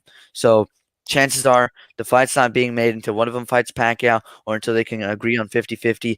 In terms of resume and all this crap people want to talk about Crawford and Spence, Crawford is the more accomplished fighter, but Errol Spence has the better individual win, and he's more accomplished at the weight class, right? So in reality, if there is an quote unquote A side, it would be Spence, but I think it's by such a small margin that people exaggerate. I'm pretty sure Danny was a 55-45, or sorry, Spence was a 55-45 to Danny Garcia. And he was a contender, right? So why would Terence Crawford, the champion, be 60-40? These guys need to stop playing around, stop talking. People need to stop giving it attention. This fight has been marinated for too long, and it's getting to the point where when these guys do meet, one of them is going to be past their prime in some capacity. And honestly, man, I don't care about this fight until it happens. Until I hear that both guys have signed contracts, there's a date and a venue, I don't give a damn about this fight. Hey, now that's a perspective that I can get down with, fam. Like that was the breakdown there, IBT. That is a perspective that I can get down with. Hey, I don't know if you lost connection or what, but real quick, guys, because I just super tapping up here. Tony Boswell, appreciate you with the contribution to the Speak Your Mind Sports Talk family. Tony says Ugas versus Keith equals fight versus Bud equals a fight versus Spence. Mega fight. Just an idea. Not a bad idea, Tony. Not a bad idea at all. So I guess it's back to me. Everybody got a chance to speak, and I'm gonna say this, man. You know, and I knew this Bud Crawford situation would probably be the biggest out of this, because most people think Lomachenko acting like a little bitch. Even the ones that don't want to admit it know he acting like a little bitch. So that was pretty much easy. But as far as Crawford is concerned, as far as Terence Crawford is concerned, look, man, I got to keep it real. I hear everybody's points and they talking about this, but, man, logically, you know, we cannot make Crawford 50-50. We can sit here and say that Errol Spence should just go ahead and do it if he really wants to fight. But we could flip that same ideology back on Crawford. Yeah. We could say, really, we could say, and this for Flame on you specifically and Jay, because we could really say that Terence Crawford could just take the goddamn 60-40, because once he got all 4 belts in his hand, he the fucking cash cow, fam. So like it's an investment. Why are you going to cry about 50-50? When regardless of what fans think or what I think or anybody think, the business of boxing doesn't tell me he's 50-50, fam. It doesn't. It just really doesn't. And the point that Jay Cooley made, whether people think Jay Cooley's a hater or not, is absolute valid, because I just got into a debate with somebody when they were trying to say that Crawford's run at Undisputed was more significant than what Usyk, Teofimo, or Josh Taylor Ramirez would be. And it's absolutely not. When those guys, and Demel Charlo either. If those guys get 4 belt Undisputed, Crawford's Undisputed run will be the absolute weakest of all of them. And that's a fact, fam. Julius Eduardo was 36 years old when Crawford fought him. He was on the decline. Let's stop this bullshit. Like he said, Crawford got a vacant belt, so that's how he got his 2 belts, a vacant belt, and he won one. And then he beat up Julius Ndongo. That's not more impressive than Josh Taylor, fucking Alexander Usyk, Teofimo beating Lomachenko, 2 valid champions back-to-back, Jamel Charlo beating Tony Harrison, getting his belt back, then Rosado, and then he's going. No, Crawford had an easy run. So we supposed to give him all of this stock as fans, because boxing, the business of boxing is not giving him stock for that. But the fans want to give him stock for that bullshit run. That ain't how boxing works, fam. And that's not opinion. Boxing don't work like that. Boxing play by numbers, fam. And we can't keep talking about an incident of in the pandemic versus out of the pandemic. The facts are, whether Spence is not doing many more numbers or not, he has 2 pay-per-views. Crawford has 1. He has 2 fucking belts. Crawford has 1. What are we talking about here, bro? He has 2 belts. Crawford has 1. He has 2 pay-per-views. Crawford has 1. And coincidentally, both of his pay-per-views, whether y'all like the numbers and say they're abysmal or not, they're more than Crawford's. So if his numbers are abysmal, then Crawford's numbers are absolutely atrocious. And y'all will have to admit that. So y'all gonna say that a man with an atrocious turnout against an Amir Khan who came with the backing of UK fans, still he had an atrocious turnout in numbers on his only pay-per-view, is gonna be 50-50 with Spence? Come on, man. Like, no. Yeah, should Spence take 50-50? That's Flame on. I have no problem with that. When you say Spence should just go ahead and take the 50-50 if he feel like he can whoop him and get in there and whoop him, I actually have no problem with that statement because I said myself, Anthony Joshua and Eddie Hearn should just give Wilder 50-50, beat his ass, and then he'll have all 4 belts. And then he'll make massive more money after he beat Wilder up. So just give him the extra 10%. So with that ideology, Flame on, we're cool with that. I can get down with that. But my thing is that it can't be a demand. Should he just give him the 50-50?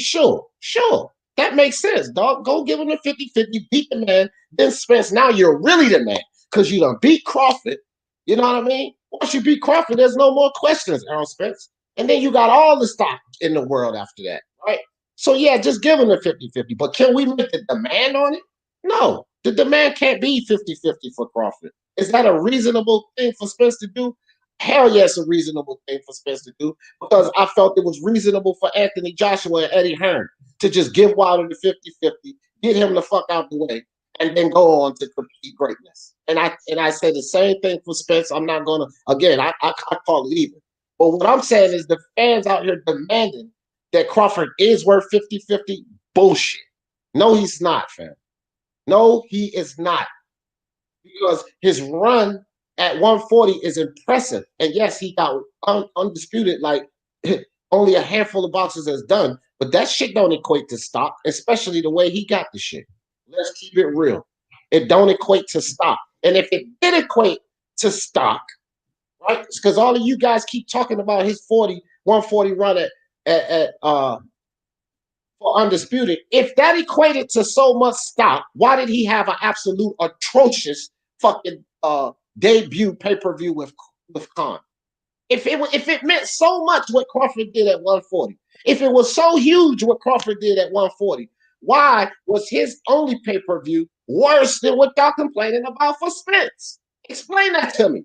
If he was such a big star and he was at all of this fucking stock in him because of his run at 140, because a lot of people won't even give him much credit. People were talking shit about him compared to Usyk on that 140 run. So it didn't put a lot of stock in his name. And that's just the facts. It's not me hating. That's just the facts, man. He didn't get a lot of stock from that. So, okay. I mean, go ahead, Brian. Go ahead. Okay. Well, yeah, I agree with that, right? He's one of the worst undisputed runs in boxing history, if not the worst undisputed run. Like the fighters he went through, like I wouldn't even put that up there. Like, but even at that, there when he moved up to 147, the fighters he's fought, the reason why the Khan thing failed is because Bud Crawford can't market himself. Bob Arum hasn't marketed. I don't think Bob Arum has marketed him. He was behind Lomachenko in the marketing, because I think Bob saw more of a market for Lomachenko than he did for Bud Crawford. But even at that there, I think as a fighter, you have to be able to market yourself. He ain't able to do that. He doesn't have the personality to do it. But what he does in the ring, I enjoy. A lot of the things out of the ring he does, especially with the 60-40 BS, I'm not a fan of. So, he has to keep it consistent here. He wants 50-50, fine. 60-40,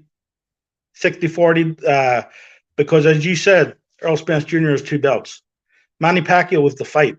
I think it's the recognition fight. I think it's the name recognition. Somebody on this panel said, well, Manny Pacquiao doesn't bring much to the table. He brings name recognition, and he brings pay-per-view numbers. Yeah. So that's the only reason why these guys would fight Manny right now, because Manny has a Hall of Fame career.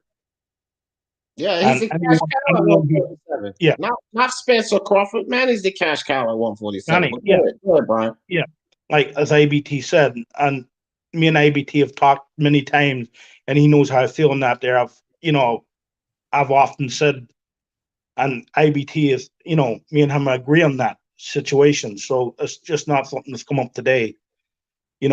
Manny is the cash cow at 147. So that is why these guys want to fight him. And he is the name recognition. That is a passing of the torch. And that's a new audience that Manny will bring to either one of these guys.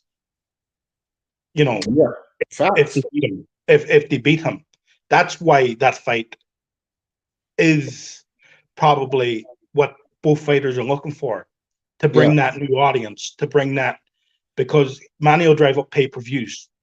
And if one of these guys beats Manny and one of these guys beats Manny impressively, that will also drive up their pay-per-view numbers in the future. So I think fighting Manny is the best move long term. You know, get his belt. If you're Bud Crawford, that's 2 belts each. Better going back to the table with. Plus you got the Manny phenomenon coming after you. You know, and the new fans looking at you. That's something you can negotiate. Then 60-40. But at the moment, he ain't worth 60-40. If you're Errol Spence Jr. and you fight Manny, 60 and you beat Manny Pacquiao, that's 60-40 to you. You can go, well, I beat Manny Pacquiao. I got a new fan base. Because, that's how it is. And, Manny is the key here. I think both fighters have to go through Manny, or one of the fighters has to go through Manny I think Bud for the 60-40 has to go through Manny to get it. Errol Spence Jr. at the moment, he is 60-40. So, he doesn't have to go through Manny, but one of them do. That's where I'm the. Right. Now, let me say this. I agree with your point of view, but I will say this, and this is kind of Crawford defense here, and I've said this already on a few lives. I would rather Crawford get the Manny fight than Errol Spence. As a Spence fan, I'm saying this. I would much rather Crawford get that fight with Manny Pacquiao than Errol Spence, and this is why. Because then we don't have to talk about this shit anymore. I don't think it's 60-40 if he beats Pacquiao. I think it's purely a 50-50 fight then. Because, again, Pacquiao's the cash cow at 147. How did he become the cash cow? Fighting the cash cow. He fought Floyd Mayweather. That's how he became the big pay-per-view entity he is. So if one of these guys fight Manny Pacquiao, that's the stock that we're talking about in boxing. It doesn't matter your personal opinions about transitioning divisions and all of this bullshit. That doesn't matter, bro. It's what you bring to the table in boxing. Your value. Crawford increases his value drastically if he gets that Manny Pacquiao fight. And then guess what he has? 2 belts. Just like Spence. 50-50. Spence can't cry, and to me, it forces both of their hands. So, as a Spence fan, and I've said this before, and I'll say it again, I would much rather Crawford get that fight and win that fight. Because if Spence get that fight and wins that fight, it's going to be more bullshit, fam. Because now he has even more stock, 3 fucking belts, and Crawford not wanting to take no pay cut or overvalue himself, man, that just makes it terrible if Spence get that fight, in my opinion. It makes it terrible. It's better if Crawford gets that fight and wins that fight with Manny, in my opinion. Killer, you want to go by? I'm going back around the table because I know these guys are live in the private chat. Go ahead, Killer, what you got? Nothing really. The guy already touched on what I was going to say earlier. Was when I was cutting off that one guy, is just like, Porter didn't even need Al Heyman to fight Bud, because he could just manage the fight. He's not doing it, so obviously he's just talking out his ass. As far as Bud and Spence, like, they both have garbage numbers, and they're a 50-50 fight because their preview numbers are garbage. Even pre-pandemic, Sean Porter versus Spence didn't break 300K. That's garbage. That is just flat out garbage. That wasn't a paper. That's not a star. That's not a star. That's not true. Hold on for a second. That's not true, Killer, because first and foremost, that wasn't even a fucking pay-per-view, fam. That fight was on Fox. So it couldn't have been no 300,000 because it won't even a goddamn pay-per-view, dude. So what fight y'all talking about? Spence Porter was pay-per-view. Spence Porter was pay-per-view. Spence and Porter was on pay-per-view? Yeah. Definitely. Hell yeah, that was a pay-per-view. So he got 3 pay-per-views. Yes. D Okay, hold on. Yeah, Spence has over Mikey, 1 Mikey million Porter and pay-per-view Danny. buys accumulative. And Crawford got 170. And we really talking 50-50 here? Y'all killing me right now. Y'all killing me right You now. said $1 million. I don't know why I thought that was a free fight. I thought that was on Fox.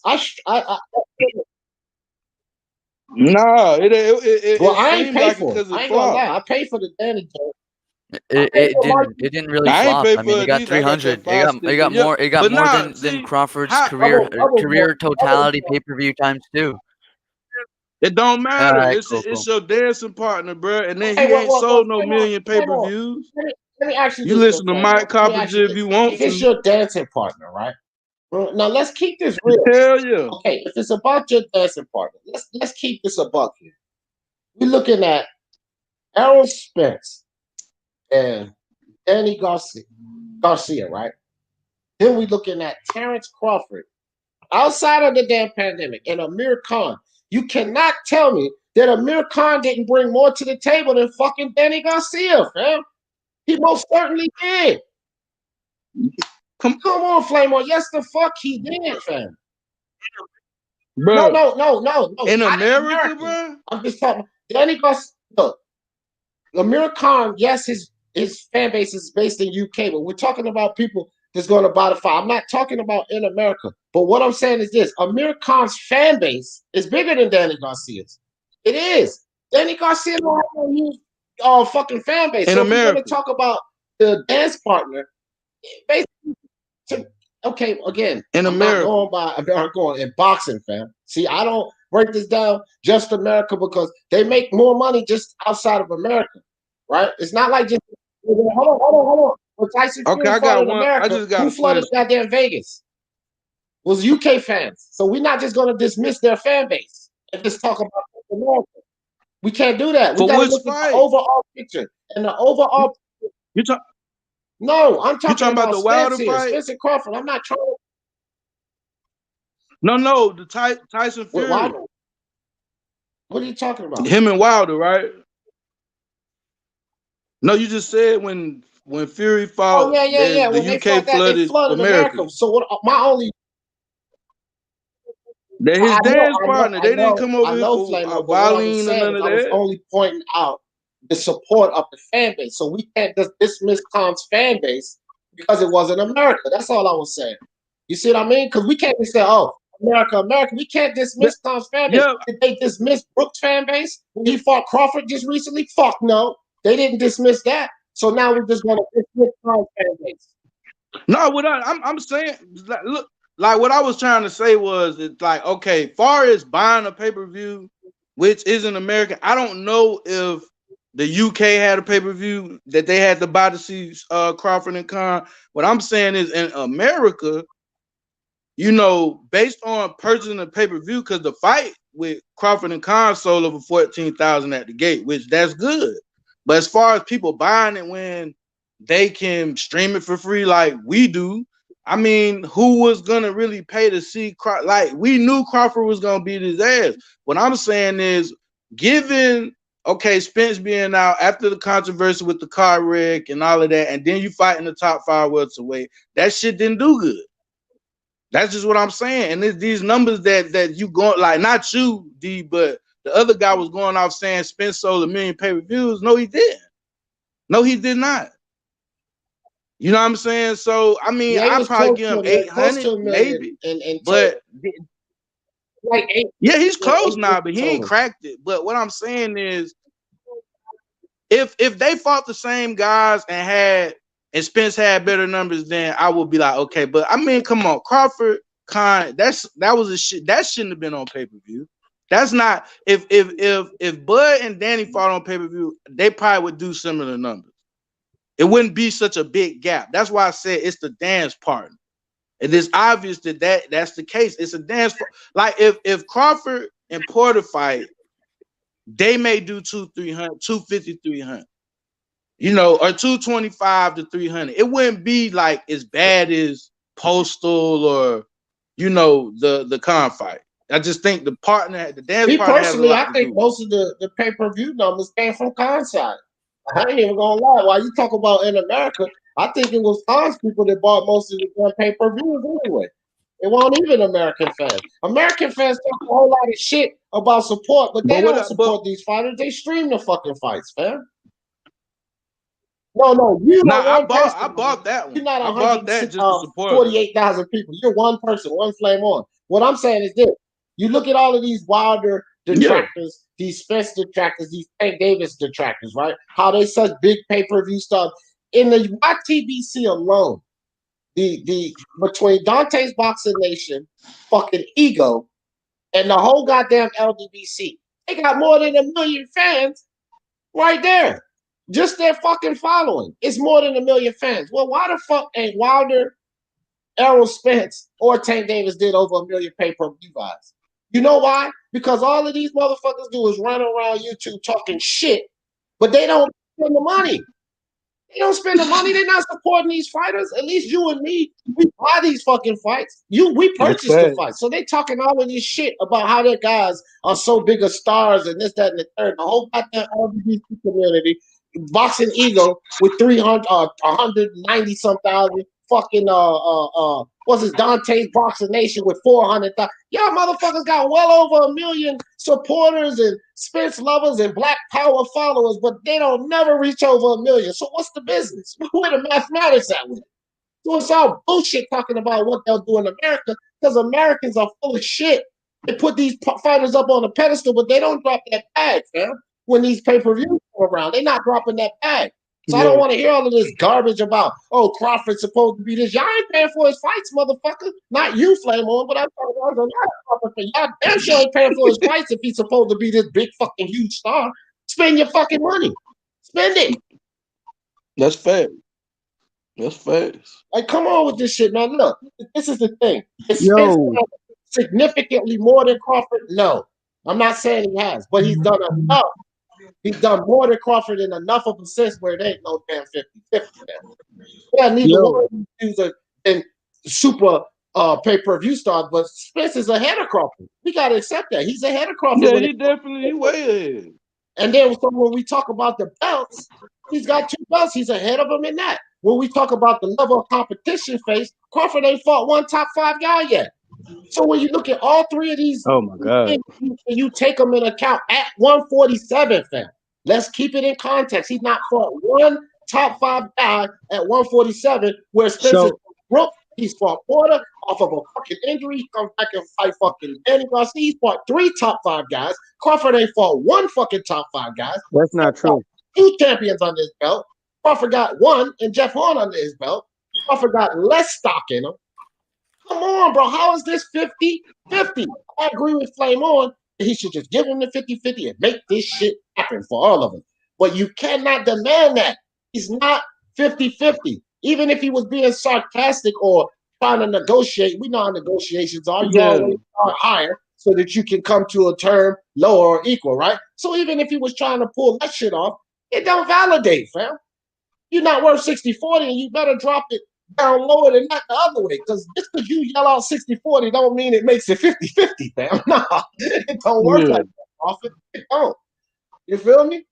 That's all I'm saying, fam. So, like, look. I mean, but I don't look. I ain't trying to discredit Spence, but I don't know, man. I'm just saying, Flame On, you got to keep it real, though. At 140, he ain't doing shit Thurman ain't do without, you know what I'm saying? No, like, I said that earlier. He's turned in. Yeah, like, he has turned in.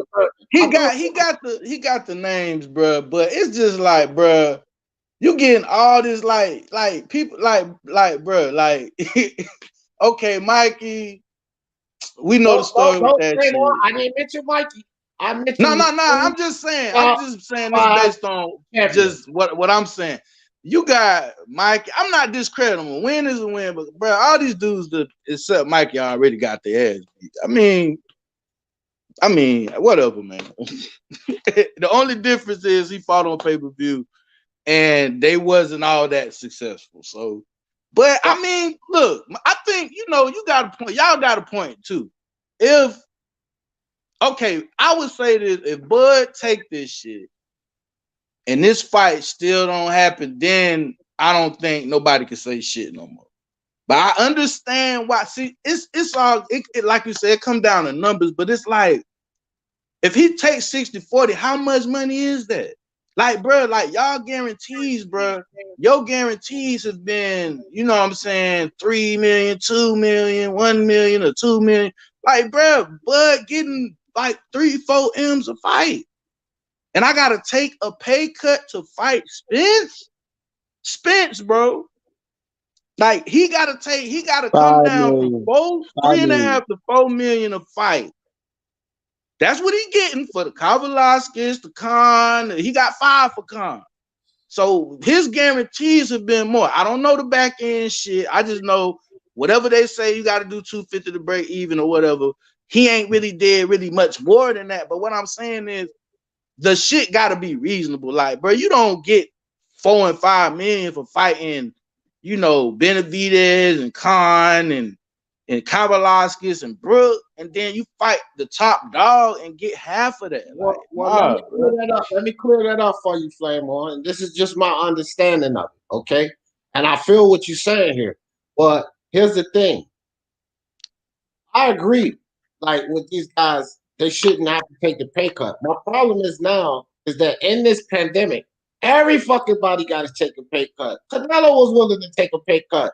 And not Crawford or Spence even fucking nowhere near his level when it comes to marketing or stock or value. And he was willing to take a pay cut. My problem is this, bro.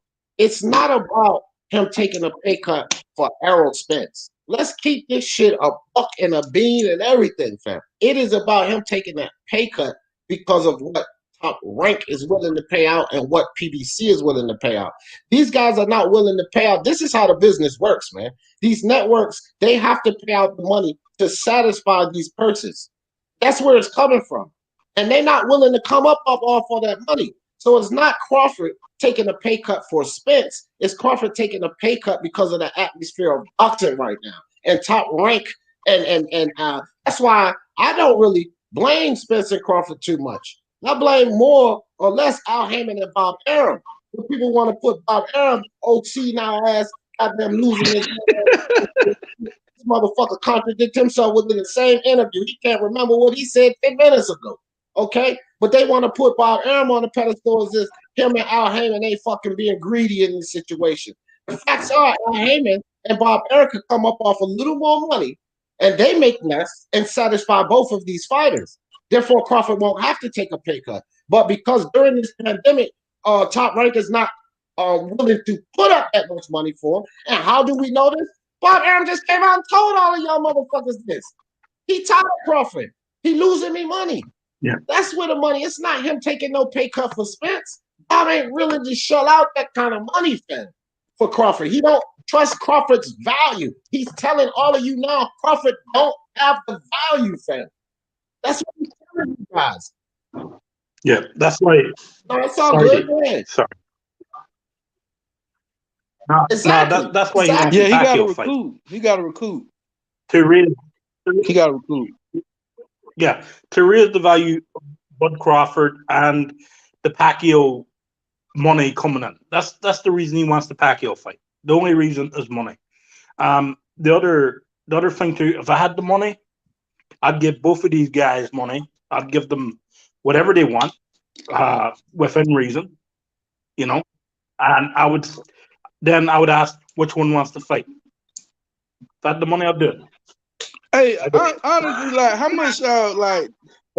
This kind of off topic though, but it's on topic. But it's like, how much do y'all really think this fight is worth? Like, I don't know. That's something I haven't even looked into. But I think that this is a very valuable fight, fam, because it's one of the biggest fights in boxing. So I actually, my personal opinion, and look, what's bigger than this fight? Let's keep it real. What is bigger than this fight right now besides 4-belt undisputed at heavyweight? I don't think we have one. I don't think we have one bigger than this one besides 4-belt undisputed at heavyweight. I think it's a huge fight, fam. Yeah. There's a few fights. There's a few fights come close to it, but this is the second biggest fight in boxing for me, with AJ Fury Bivol versus Beterbiev. Maybe Taylor Ramirez, but that ain't big as that fight. Can I say something about that? Are we talking about? Go ahead, RPG. Sorry, I don't mean to interrupt. But are we talking about financially? Because honestly, Spence Crawford is not even the biggest fight financially at welterweight. It's number 3. It's the 3rd biggest fight at welterweight financially. Well, I agree. I agree with that. I meant fan base. I wasn't okay. talking Okay, I was just making sure. I was saying I meant financially, like a purse, like $6 million a piece, 7. No. I mean, okay. Well, if you're talking about like that, then I agree with IBT. But I was going more as far as like what the fans want to see. Because again, bro, I'm not going on these American fans. The motherfuckers ain't buying shit. But yeah, they ain't gonna buy it. Yeah, they want to see this fight. I think this is the most desired fight besides the 4-belt undisputed heavyweight. Financially, IBT, you got a point there. I was coming from a different angle, so that was my fault. That was my fault. You said 3rd at welterweight? Who better than that at welterweight? Pacquiao versus both of them. Yep. Yeah, you're right. Can I say something, Dave? Yeah, go ahead, Brian. Go ahead. This fight happens also. I can see a pay rise on the pay-per-view. I can see it going up to $100. Nah, I don't think I don't think they'll do that shit. It's too much, especially not in America, bro. You can't push the pencil too much. You can't push the pencil too much on that. Like 79 is already too much, man. Yeah, they're not a Mayweather caliber. But I'm just saying I can see the greedy promoters doing that. Yeah, well, they're gonna flop like a motherfucker. I can see Howard Bob. I can see Howard Bob. $49.99 for Tyson versus Jones, which was way massive, and you try to come out with some $100 for Spence versus Crawford, they're gonna do about 20,000 pay-per-view guys. I guarantee, man, ain't nobody in the garage in the toolbox. Yeah. They're thinking, well, if we're going to sell mass, we might as well get as much money as we can out of it. Yeah, well, if they do that shit, bro, they're gonna fuck themselves all kind of sideways. Yeah, you, bro. Yeah. Fury and Wilder didn't even do that. Yeah, they don't even want to pay $50. You think these cheap motherfuckers gonna pay $100? They gonna be streaming out there. Let me tell you, Dealer Sports, Crack Stream, VP Boxing, all of them will be jumping on that fight because ain't nobody gonna be buying that. The blockers just had to be well hit that night. I'm telling you. Yeah, man. Block that side.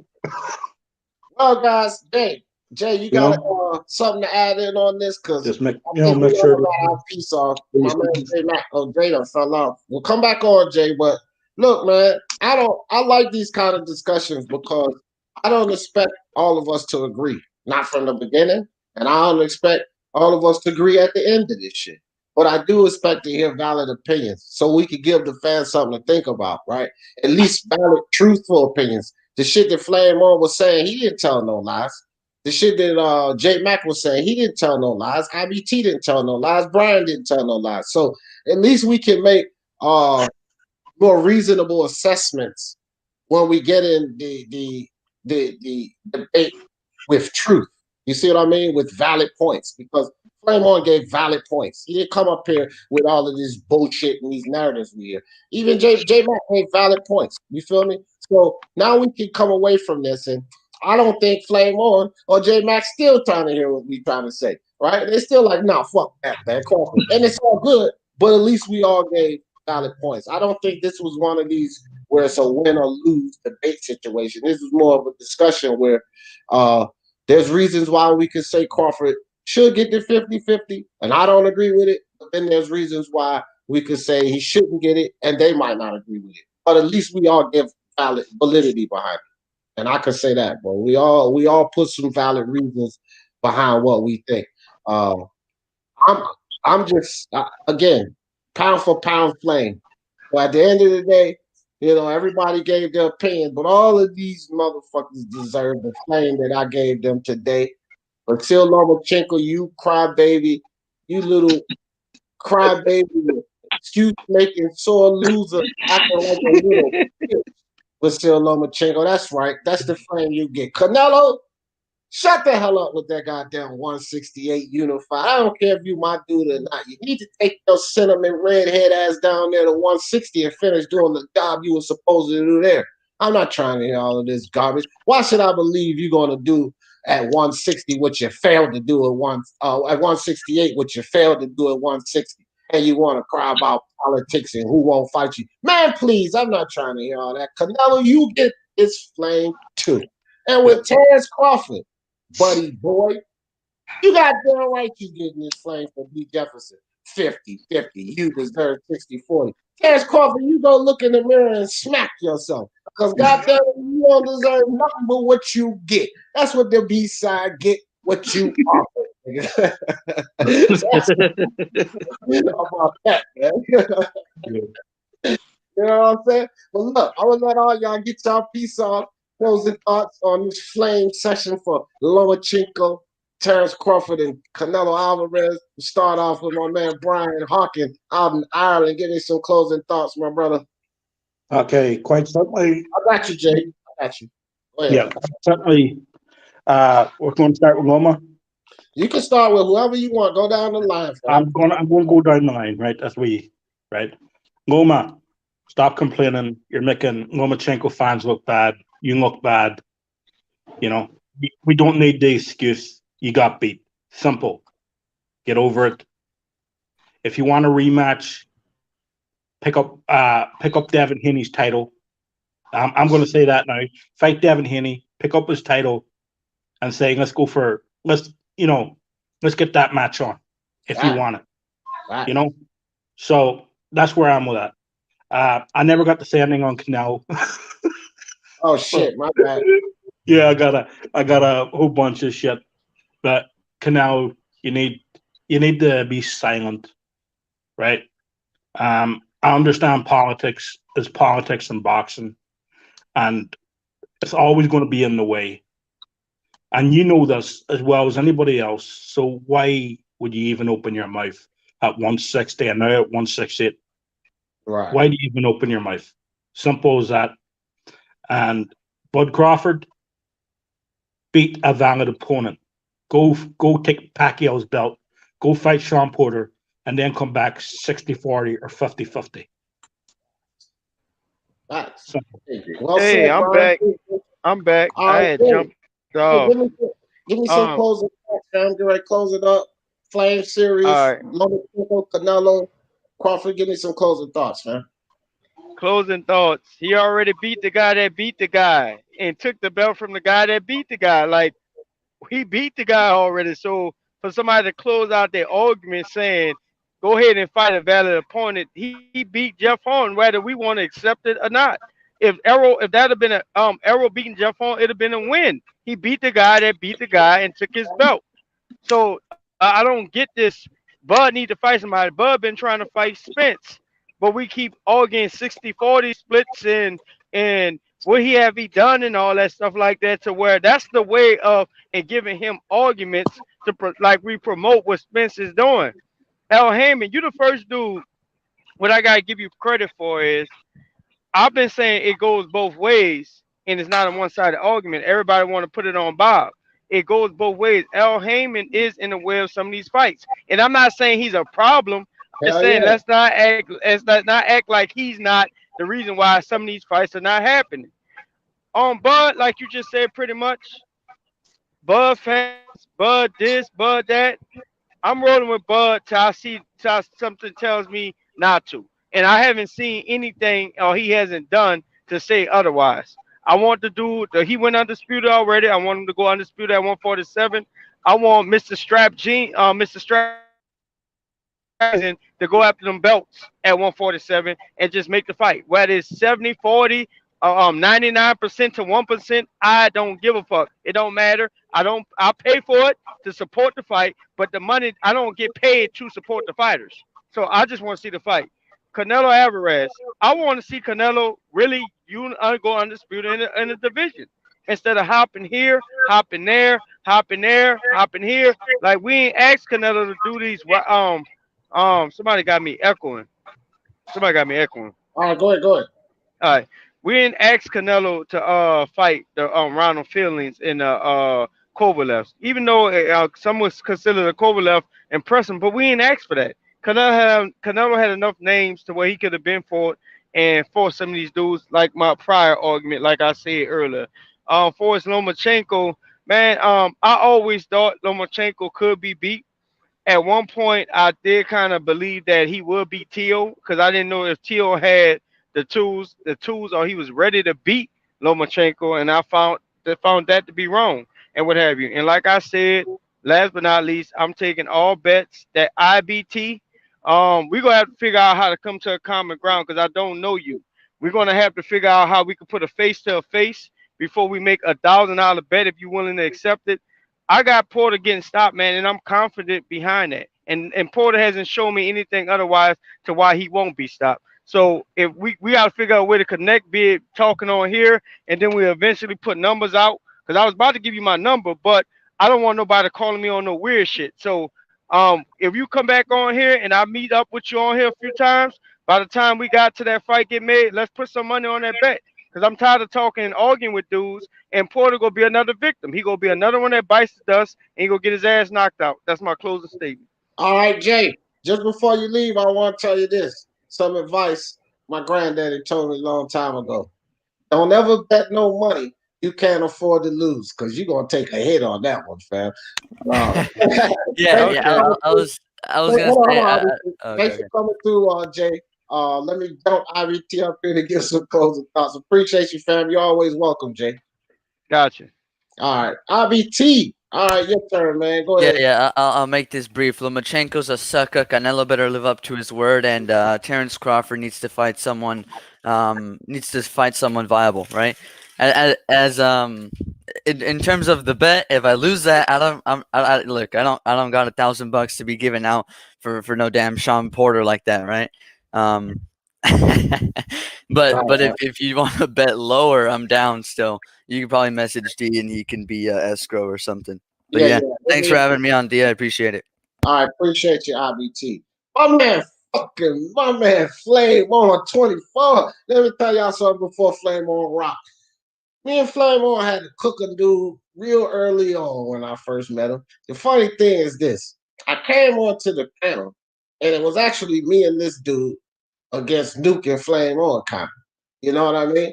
But this dude, and I don't even need to hide his name, he knows his sports, you idiot. Right? Me and Flame on, and he knows the sports, and IBT was having a debate, and I was kind of on he knows the sports side because I'm a Spence fan. Right?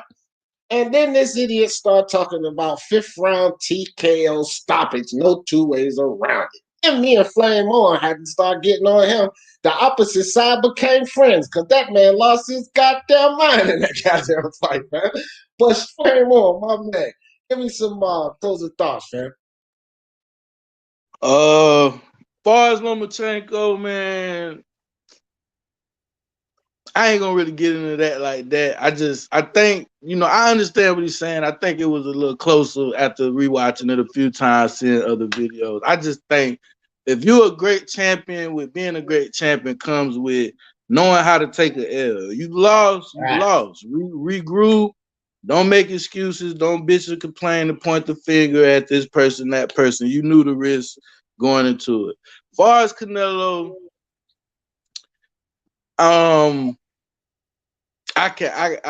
that's my dog too. I like Canelo, but he tried, man. He tried. I mean, the politics was there, but you shouldn't make promises you can't keep. And that's what I used to say in the past when, Get This Smoke used to say, oh, they just say stuff. I just don't. If you're saying you're gonna do something for your fans, you should do it. Right. As far as Bud, I think I won't argue based on what Spence done did if people agree that it's a 60-40. I could go for that. You know what I'm saying? I just feel like Bud should get a little more credit than he do because, all the big dogs is on the other side of the street. But if that fight with Porter happens, and then he beat him, pretty decisively, even stop Porter. If he do that, then I think that'll build his stock. And my opinion is that's on him.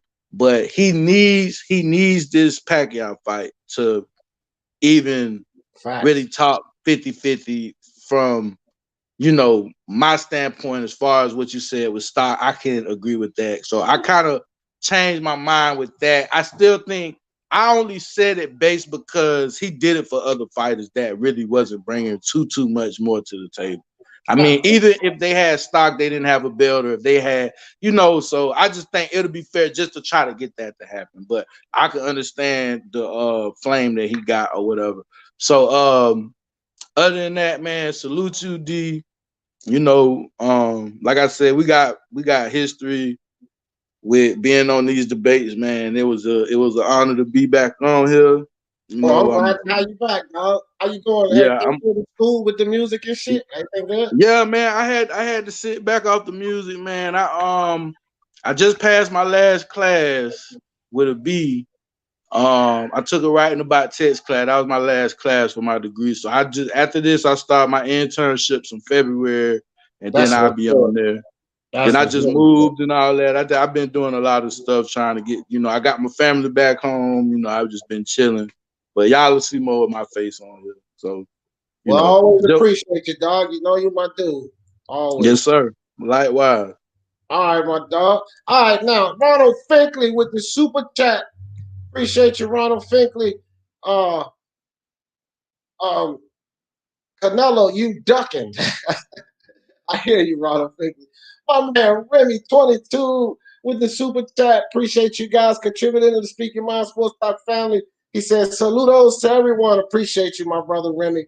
Hey, man, look, some valid points made out here, guys. And shout out to my man J Mac that joined the panel with us, because a lot of people have different ideas, but you guys have seen it all before. They scared to click that damn link.